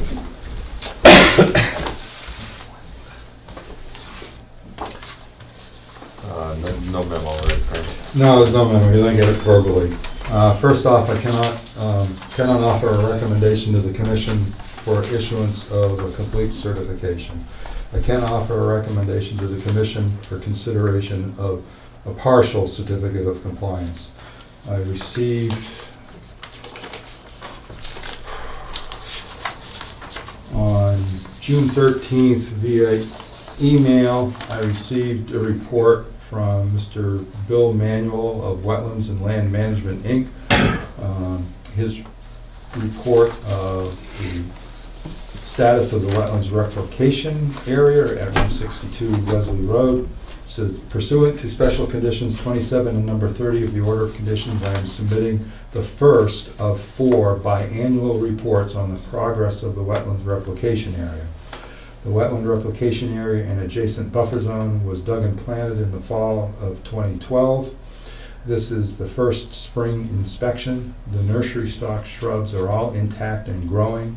As expected, the herbaceous ground cover low is low. Well, that doesn't make sense. I think he just meant is low and sparse, as the herbaceous layer has barely sprouted for the first year. At this time, the replication area plant coverage is roughly 50%, but I expect that cover percentage to increase as the growing season progresses. My second inspection is scheduled for mid-September 2013. I have attached pictures to document the progress of the replication area. And the requirement, the commission, which is also a requirement of the regulations, is that the wetland replication area must adhere to general performance standards of bordering vegetated wetlands, which states that 75% of the surface of the replacement area must be established with indigenous wetland species within 2 growing seasons. So not only have we not gone through 2 growing seasons, but we also have a statement from his wetlands consultant that there's only 50% coverage, which doesn't meet the criteria of 75%. Well, it's been 2 growing seasons, yeah. Well, no. No, but if the plant community is sufficient and vibrant enough to meet the criteria of the 75% coverage of indigenous species, and it's gone through at least one overwintering period, I have made the recommendation to the commission before, and the commission has issued certificates of compliance at that point. Because the 2 growing seasons is not the primary criteria, that's a secondary criteria. It's the 75% coverage of indigenous wetlands vegetation. So, you don't recommend we issue a complete, but we could issue No, a but I'm partial based on... recommending and have prepared for the issuance of a partial certificate of compliance, So, which would... work for you? That gonna work for you? Yeah. Then, Yeah, I mean, to just, Is it, I didn't see the report from Bill yet. He didn't email it to me for some reason, but he said he was sending one to Brent. yeah, Actually, he did. He used a totally different email for you that I didn't know existed, so I actually thought you had gotten Maybe it. it doesn't. I didn't see it come in. maybe it To doesn't the exist. new Gmail account you have. Well, my wife Is that has you? one that, you usually have my wife's one, that, Right. my family one that we use, and yeah, I had a separate one, but, That's the one he sent it to. didn't come through. Oh, okay. I guess you'll just have to withhold payment from Google for that free email. Okay. Get what you pay for. Oh, from Bill. Typed the letter wrong. But that will suffice for your present purposes, a partial? Yeah, okay. All right, well, it does make sense. Hopefully it'll come around to 75% next year and we can wrap it up without having to wait. How many inspections? 6? 4. 4. 4, Four. okay. No, usually I thought he it's did spring one and last- fall. Spring and For fall 2 parts. growing seasons, Yeah. that would be 2 springs I and 2 thought, falls. I thought you had said 6, which didn't sound No, normal. no, I didn't mean to. If I did, I apologize. All right, so, any questions or concerns by commissioners? If not, do I have a motion to issue a partial certificate of compliance on the basis described by Brent? So moved. And a second? Second. All in favor? Aye. Aye. All against? The motion carries. So everything's looking good, just the wetland replication area needs to grow in some more, seems to be the only issue there. Well, what he's saying. and stabilization of the site. Not every place is totally covered by good grass coverage. But the main thing is that the replication area just doesn't pass muster. We're pretty well covered now, I've been mowing over there a lot. Well, I understand. I mean, it was a little while ago that I was there, and it was a little while ago that he was there too, so, Okay. just take it easy on the Miracle Grow. That really won't make it grow that much faster. Okay, thank you. All right, thank you. What happened to Mr. Murphy? All the rain. Do it, what was that? What did we do with the Murphy thing? That was Murphy. This What is- we haven't done yet this is is this Mr. last Murphy. one. I thought we just did the partial on that. No, he We're wanted. ending up with to- 2 partials. Yeah, this was gonna be, that was Murphy, this was gonna be, he wanted a full, but he got a partial. This guy wants a partial. Okay. And he was here until a minute ago. Yeah. So of course, you just adjourn and disappear and really, really calm him out and shut off all the lights. Please, not yet. There's still a bunch of stuff to do. What's that? I said, please, not yet. There's still a bunch of stuff to do. Yeah. I'm sure. Okay, I think I actually did, yeah, I did issue a comment on this particular. I thought you did, I thought I saw it in the email. So this is, You wanna do partial it? certificate of compliance for 63-341, which is 15 Emily Lane, map 9, parcel 23, lot 31, Tompkins Jardine Trust. This actually initiated a discussion with Mr. Jakulis because that particular order of conditions was for a temporary stream crossing, which obviously was, well, maybe it's not obvious. It, I believe, was initially issued in 2001, so it's expired no matter how many times the Permanent Extension Act supposedly resuscitated it. But it's the culverted crossing that's below the earthen dam, which I'm going to have to require Mr. Tompkins and Mr. Jakulis remove. He's already initiated a discussion with me and expressed the fact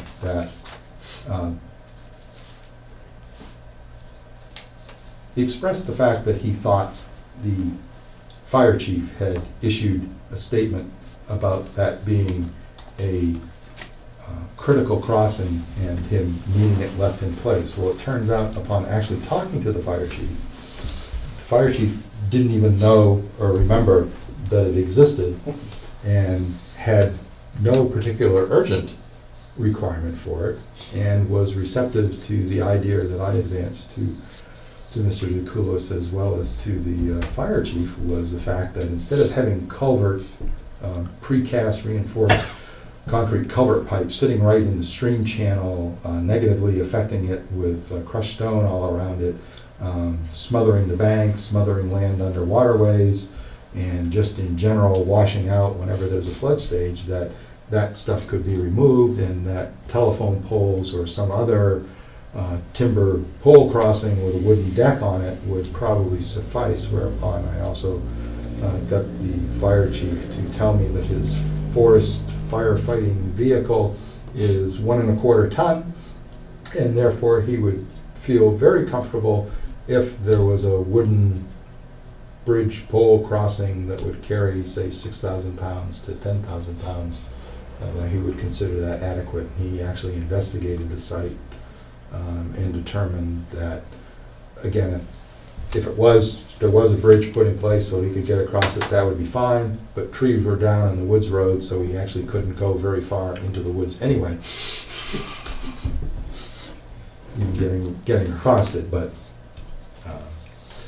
so in the meantime, there's a party that wishes to build. There's an order of conditions issued for 15 Emily Lane, but the title search turned up this particular recorded order of conditions, and because it was issued prior to the subdivision and designation of those lots, it was just designated as being applicable to map 9, parcel 23, which is the huge unsubdivided 50 to some odd acre woodlands that the Tompkins Desjardins Trust owns. So apparently either whichever financial entity is issuing the loans for this property has requested that they get a partial certificate of compliance so that they know this 15 Emily Lane is not encumbered by this order of conditions, which hasn't been closed out yet.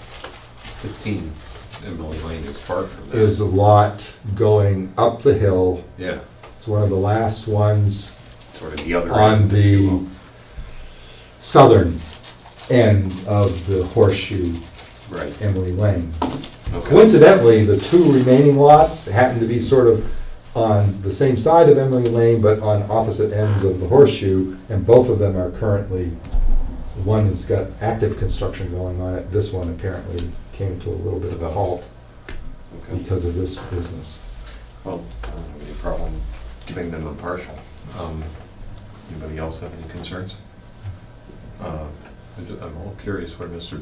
Barnard went, because he seemed to hang around Yeah, I thought he was waiting until for it was this about to- time for him to be called. Oh, well. In any event, do I have a motion to issue a partial certificate of compliance for 15 Emily Lane? So moved. And a second? Second. All in favor? Aye. Aye. All against? The motion carries.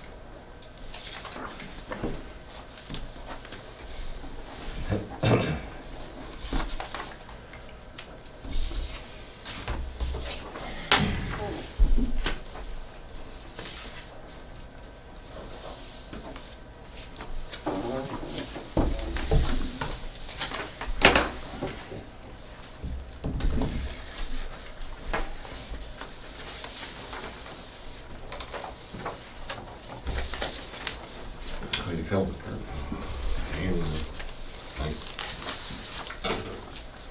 Do you want to leave? I mean, we're on to administrative stuff here. You don't have to. Well, thank you. Okay, a while longer here.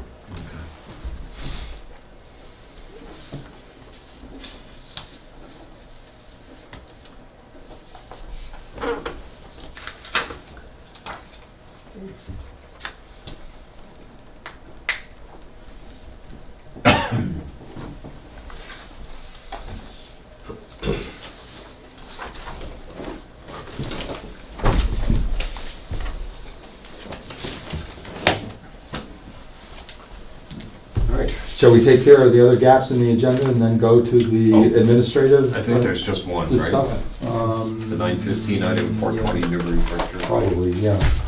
So we, let me just get that. Wait, so that we wanna- We received an email request from Mr. Charlie Weir of Meridian Associates On behalf of the applicant, 420 Newburyport Turnpike LLC, we request that tonight's hearing regarding this matter be continued until the commission's next public hearing on July 9th, 2013. We have only recently received H.L. Graham's peer review and are working out the details of responding to this. We look forward to meeting with you on July 9th. Regards. Do I have a motion to continue this matter to July 9th? And a second? Second. All in favor? Aye. All against? The motion carries. Thank you. I think I was the only one that was on the agenda that was not told. Yes, possibly, but then we've got some other stuff. Yep. So we have... And the interesting thing about this, I had not been given Mr. Graham's review. And it turns out that for some reason, and I don't know why, because I don't want to get into the politics of the planning board, but the town planner was told to hold all correspondence and not distribute it to anyone else outside the planning board until such time as the planning board authorized distribution of such communications. Don't know why. Can't explain it, since we requested that the stormwater, obviously, of the site, the stormwater issues be compared to our bylaw and commented on, but anyway. So, Maybe a misunderstanding.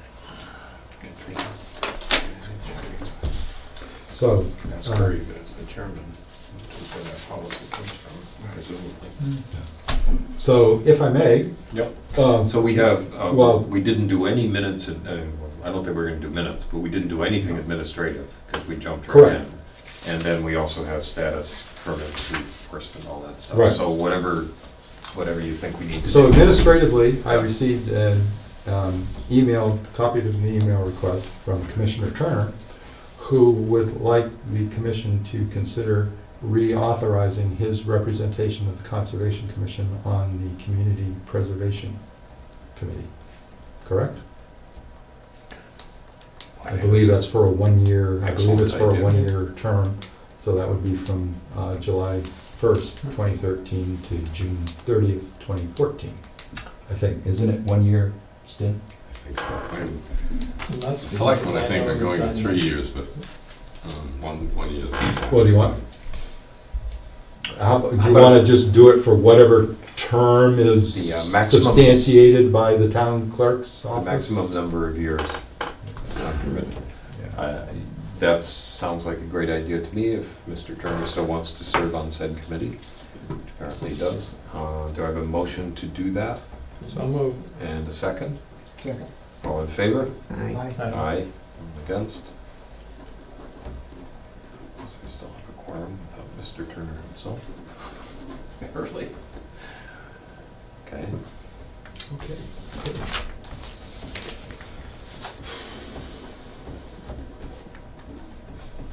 Oh, all right, I'll do the self-interested stuff first. Okay. I respectfully request that the chairman of the Conservation Commission authorize the payroll rate adjustment form so that come July 1st, I can take advantage of the increased compensation that has been voted to various town employees based on the consultant's review to the personnel board about compensatory adjustment to achieve competitiveness with what other surrounding municipalities pay their employees. Well deserved. Well deserved. Sounds reasonable. Approval. Right.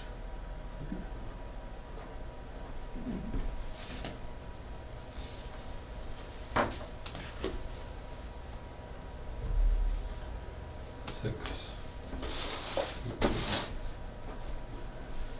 All right, done. Thank you very much. Thank you.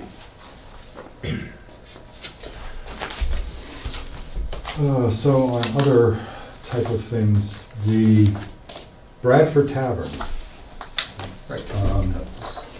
We were just talking about that. There's been ongoing discussions or whatever. The Board of Health a little while ago informed me that the septic system at the Bradford Tavern was in a state of failure. The fields are underneath the paved parking area at the rear, on the side of the property adjacent towards, what is it, the VFW lodge there. Yeah. And so, in coordination with the health agent and the Board of Health, I was informed that the Board of Health had declared that the system was in failure with a surface breakout, and therefore a public health emergency did exist. So I have issued an emergency certification, but there's a little different aspect to this. Just to let you know, this particular detail is that one of the requirements, special conditions of the emergency certification is that within 30 days of the project end, the property owner, or TW Excavating, who's doing the project, is required to provide a stamped and signed as-built plan of the site depicting developed areas on the property and all regulated wetland resource areas, including buffer zones, with review and approval by the Raleigh Conservation Commission staff. The reason for this is because, as we were just discussing water courses and what their potential status might be, that property is surrounded on 3 sides by not only water courses, but bordering vegetated wetlands. The property, since it converted from the Eagle House and went to Sydney and Hamptons, and then under the same ownership converted to the Bradford Tavern, has made various quote-unquote improvements and expansion of developed or paved impervious areas on the property, which have not been documented nor have been reviewed and approved by any type of application process to the commission. So I utilize, and the Board of Health has not received any updated plans since the 1989 plan set for the septic system.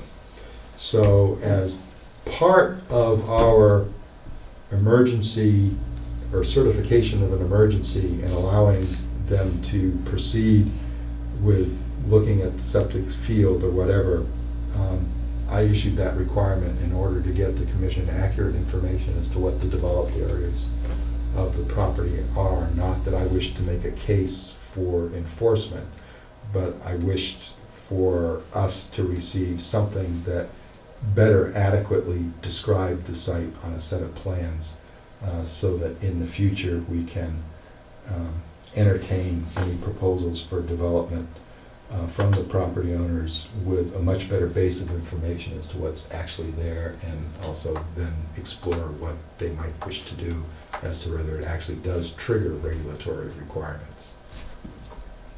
Okay. So, I hope you're Makes sense. in agreement with that, so I request that That site's been kind of problematic over the years. Yes. So this is a good opportunity to get a handle on it. Yeah. And we were commenting, however, that it didn't appear that there was any obvious work going on there, even after we all. No, but if you drive up on the pavement, Yeah. you'll see that there's a couple holes Yeah. in the paving where gravel is showing through. Yeah. Well, they've got graduation stuff, actually, the contractor just checked in with me today and said that because they've got a number of functions booked and they need the whole parking area, they're not gonna actually start until, they're gonna go through this weekend and then next week. Depending upon weather conditions, they will start the actual. So I guess it's not in. And what they're gonna do is they're gonna open It's up. not bubbling up. That's because they're pumping it like every day. No. Oh, really? I was gonna say, Because the only apparently thing they what- can do is pump it. Apparently, they Well, they didn't can. have adequate control of grease, and so Yeah. grease That'll usually- got into the That's field. usually what'll do it And in a that's, restaurant. so it's clogged up all the That's what pores. happened, remember, McDonald's had the same Yeah. issue, exactly the same issue. My brother runs a restaurant, has all his life, and grease is his. Yeah, it's his apparently the absolute Achilles heels enemy. of septic system. Oh, my God. Well, he's on a municipal sewer. Because But he's that in can the city. still clog up. Oh, the yeah. regulations the city imposes upon him for grease control, it's a Yeah, huge 'cause issue. it messes their sewage It treatment ruins their plant. sewage treatment plant, yeah. He spends more time worrying about his grease traps. Yeah. Not the most appealing aspect of running a restaurant. Does the residential building on the lot sewage go into the same septic system? I think that we should find that out as part of this. That's a good question. Well, I'm pretty sure it does, because there's only There's nowhere to one, place. there's only one Yeah, where else would it go, I system wonder? and field there.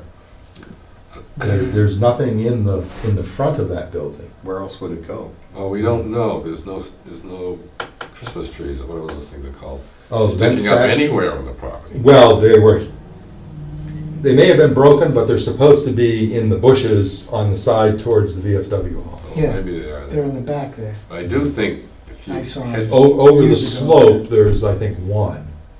Remember when we had the little Yep. issue with the enforcement matter or whatever? There was at least one snorkel back there at that time. Okay. But I think there's supposed to be one or two more further on. So the request is for the commission to consider a motion confirming the issuance of this emergency certification. Do I have such a motion? So moved. A second? All in favor? Aye. Aye. All against? Well, if you go back off of Brad Street and head towards the back of that parking lot, and just go straight, you come to a couple of knolls that go down to the brook, but there's a building or two in there, you know, that either were there before that they've constructed as part of that, that may be one of the things that have been added. Like sheds? Yeah. Shed-like buildings? Yeah, I remember shedding that, yeah.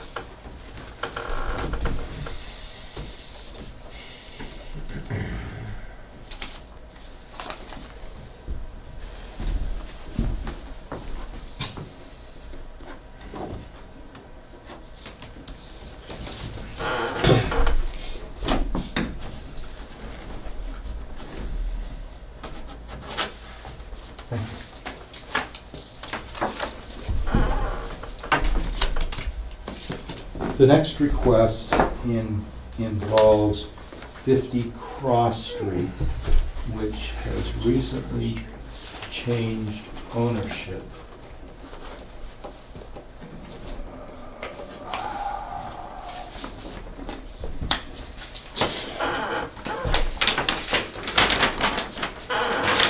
That's the lot? Open lot?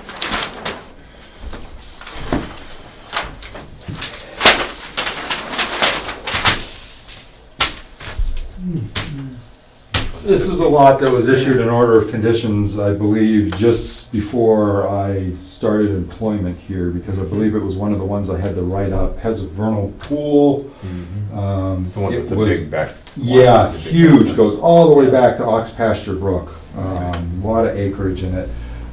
But had a house on the front where there was a lot of neighbor issues, that had to put this stormwater conveyance here because of concerns of in a butter.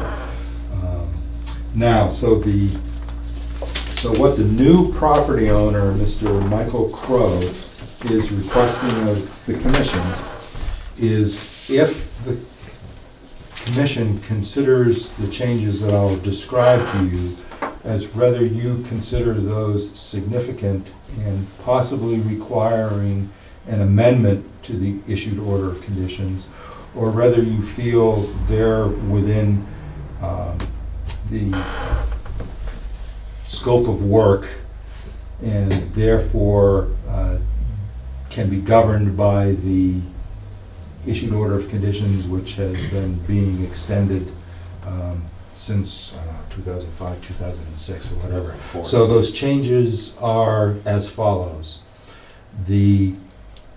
Where the deck was proposed to be, the foundation is going to be extended, but only in that area, not all along the whole length of the house, and this is to accommodate a three-bay garage under. And then the deck is going to be resized and put here, and it will not intrude into the 100-foot vernal pool habitat, which is this boundary line here. Now, the limit of work that the commission allowed is down here. So the commission did make the allowance that there would be a somewhat regularly configured backyard to this dwelling. Right. The stormwater thing Oh, here. yeah. Yeah, now that may end up being adjusted because all the parties who, TW Excavating owned this lot and sold this Right, that's to right. Crow, all of them have not really wanted to have a pile of riprap there, but of course they can use some other stormwater BMP to, to convey that. I remember Tom Anyway. Minetta talking to us about that. Who would want that? But What did he the, say? the driveway, This is- which was proposed to extend with a gravel drive going out to a separate detached building out here, workshop or garage building or whatever you want to call it. The new owner does not wish to build that. He wishes to be allowed to put loam over the gravel that has been put down, to loam it and vegetate it, and basically retreat and then put his limit of work here and just have his paved driveway configuration be extended a little bit here. Where it was configured along this, it's now going to be brought out because of that third bay. I don't see So- any, that seems pretty minor to me. My professional opinion is that it meets all the same. Better. It doesn't impact, well, I don't know if I'd say it was better, but it doesn't propose Better any back here. Yeah. new impacts to regulated resource areas. And in fact, the abandonment of this development out here certainly presents a much smaller project than was originally permitted. Right. No, I think, to me, that's fine. Okay. Anyone disagree? No, but was this property Dana bought at one point? Yes, yeah, and now he's sold it to this Mr. Crow. Daniel's the one that got those before us. How come Mrs. Cooper isn't in here to talk about this? What's the officer doing out there? Give us all tickets? I wasn't required to send a notification to was either a hypothetical Woburn or question. Reading. Hypothetical. Seems to me she's appeared before us on this before. Who's that? Mrs. Cooper. Oh, yes. Yes.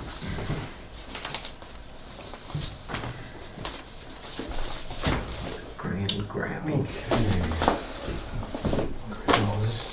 You missed the letter from Newburyport News. No, I didn't miss it. No, Dave did.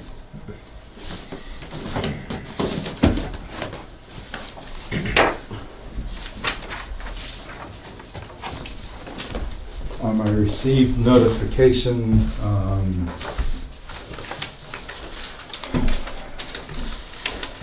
that 54 Haverhill Street, Mr. Schmidt. Oh, yeah. Barry Rimmer is his wetlands consultant, and that either today or tomorrow, they were going to start planting.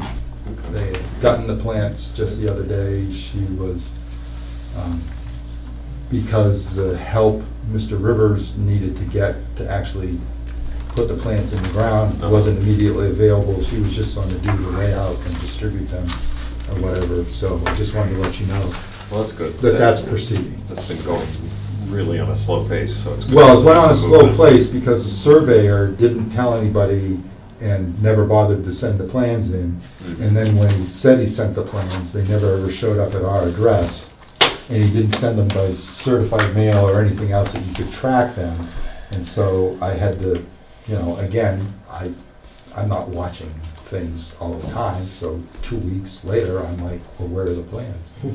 Oh, I sent them.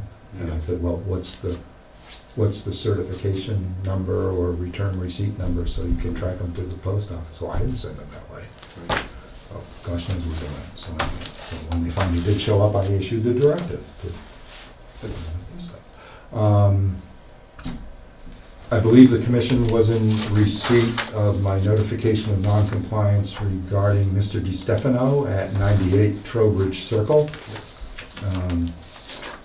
With the very interesting calculation that could have resulted if the commission wished to do it, to impose an $86,000 fine for the fact that he hadn't even gotten the plants and even started the replanting and restoration of the impacted buffer zone for which he had no permit to clear. Yeah, but he stepped right up once. Right. Once we sent it. I just wanted to let you know. Yep. So according to him, I received a phone call and he should have been hopefully obtaining the plants and having started to put them in yesterday afternoon, I believe. So you sat down and calculated all that? Well, I just did a rough thing, yeah. I just- You can go on the internet and just put in a date and say, you know, how many Oh, days has it really? been from this date, and then Voila. Of course you can, but I didn't know that you could. It's a useful thing to know. Yeah. So I take it then, as long as the commission, well, I haven't received any demonstrable proof that this has actually occurred. Yeah. So I will try to make a site visit after checking with them to see if it actually has resulted in some planting occurring. Moving in the right direction.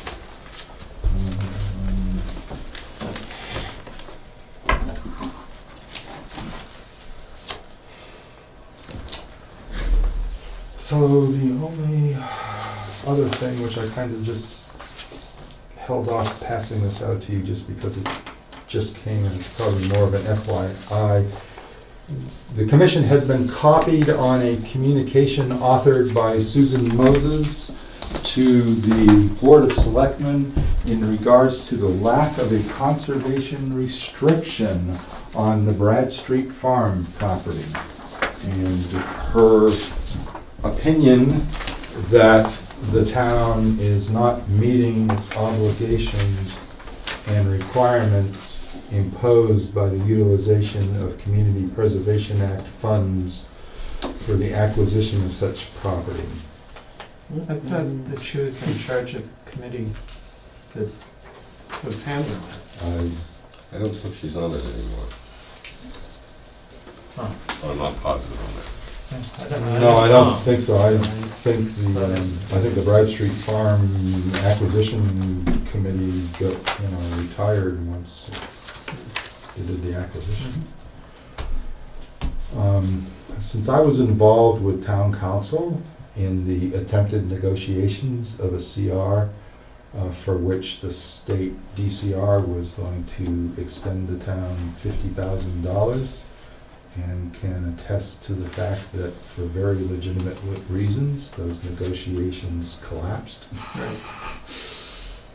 due to what I could charitably describe as non-professional conduct by the attorney representing DCR. Other than that, the last thing I remember is Attorney Pickett telling me that there was land court decisions or whatever, that when a property was acquired and the deed specified that it was protected under Article 97, that was just as sufficient protection for the property as the institution of a CR, but that was years ago. So rather, I don't know what the status is of this. I can check with the selectman's office to find out whether, what. I know what's the going on historic with this. got through, because I've been told many times how long it took. 3 years, but.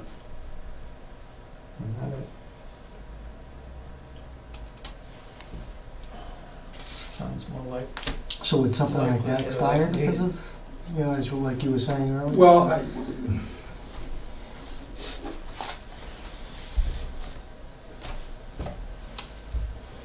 It's not a CR. what is being said in this communication, I don't have the legal expertise to know whether, the landscape has changed, and in fact,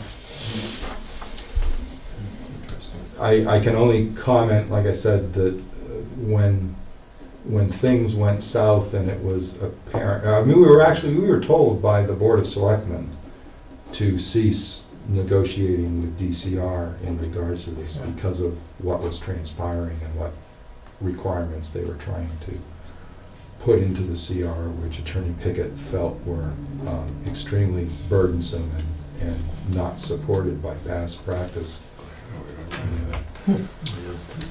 So anyway, like I said, when that ended, Attorney Pickett made the comment that if you do reference protection under Article 97, as well as, it being under the care and custody of the Conservation Commission, that provided a level of protection over and above and what could be considered synonymous with it being protected by a CR. But, whether that still holds true, or I don't know.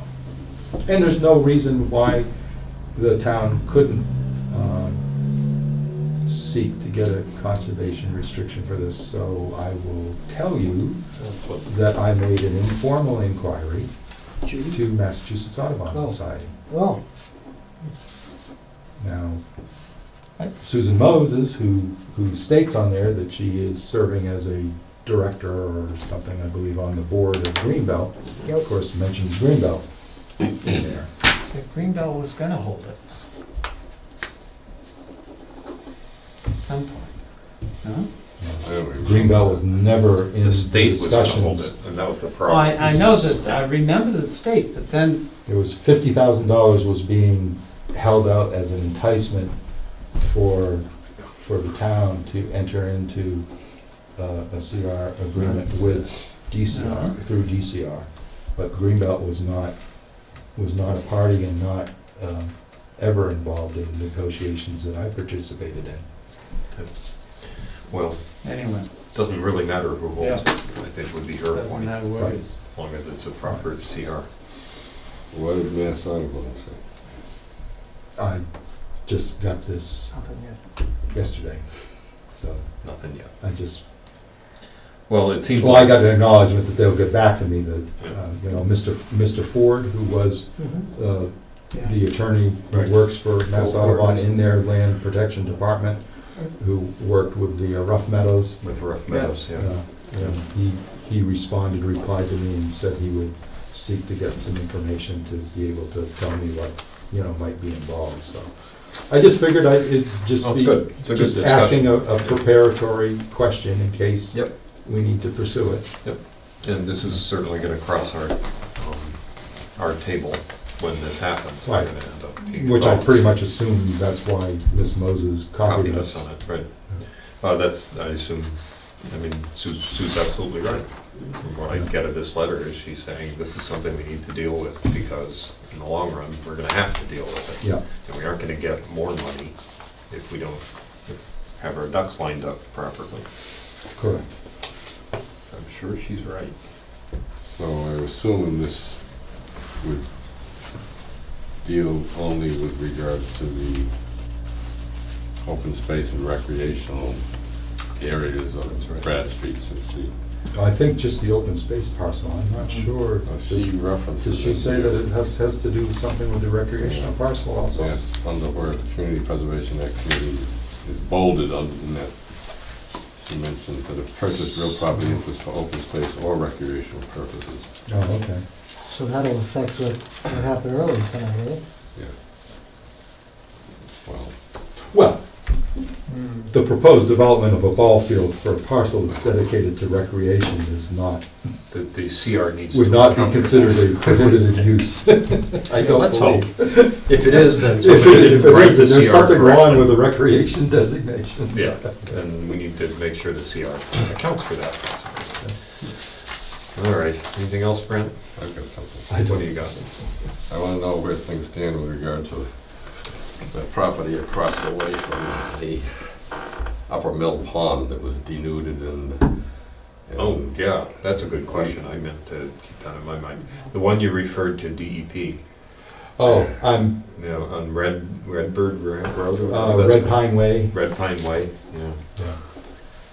I'm- Yeah, did you hear anything back from DEP on this? No, This no, just was but I'll emails. get a clarification. Yeah, the rest of you folks don't know about it because Okay, yeah, it- all right.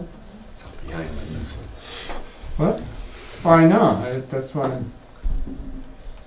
It's, that section. It's on a need-to-know basis. it's not that far from Haverhill Street. It's not in very it's far. like Well, I mean, it's a- 887, well, Huh? at one point in time, there There's was a Haverhill Street proposal address, I think. for some We're, development called Red Pine Right. Way. right, And that apparently collapsed at the point where I believe figured the out property it's owner been- went Right. bankrupt right when they were in the midst of doing an ANRAD to get the wetlands delineations clarified. It apparently had at least gotten to the point where an ORAD was issued, I don't know if it ever got to anybody, because apparently the guy was totally destitute or whatever, and the permit got returned to the commission as undeliverable.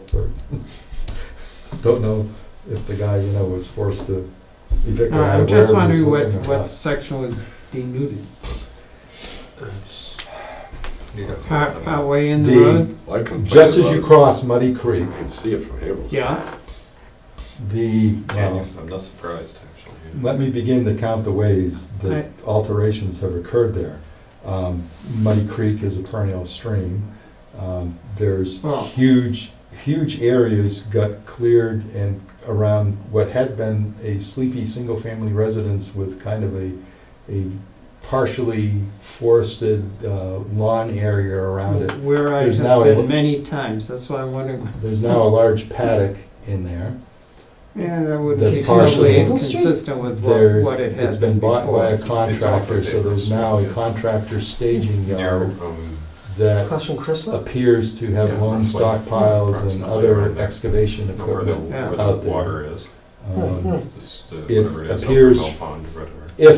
If the parcel boundaries are anywhere near where they should be, it also appears that it is extended, the clearing is extended onto an abutting property and resulted in the conversion and alteration of over 3,000 feet of 200-foot riverfront, including the 0 to 100-foot riparian area.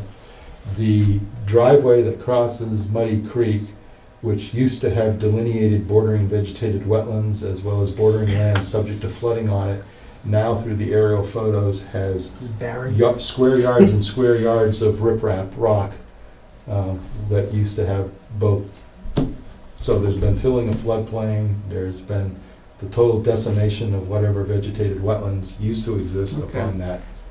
Knowing driveway the property more than well, I can understand what happened. You could, you should circulate that email to Sam if he's familiar with the property, because I certainly wasn't. But because of the scale, basically what's going on, or at least the last email that you sent me, because of the scale of the apparent problem, you put DEP on it, and it's Well, also... I requested their assistance. Right. Yeah. Both And of also because it appears to be a I'm not commercial gonna say operation, it has some indication that it's commercial in nature. Sure. So, It's a I septic system installer. supposedly. I've traveled that road so many times I can fully understand what he did and why he did it. So the least. All right, anything else? So no updates for DEP on that, No, but I'll check with them. pretty I soon. mean, It's only about a week. Pam Merrill, the circuit rider who I talked to about this and conveyed the information, had told me that, indicated to me that there wasn't a question of the department assisting, but just that it did need to go through the approval process and also get someone signed to it, and then possibly coordinate with me in regards to site visit. And then that someone will be on summer vacation and these things happen. So we'll hear about it next year. All right, motion to adjourn, So moved. second? All in favor? Aye. Aye.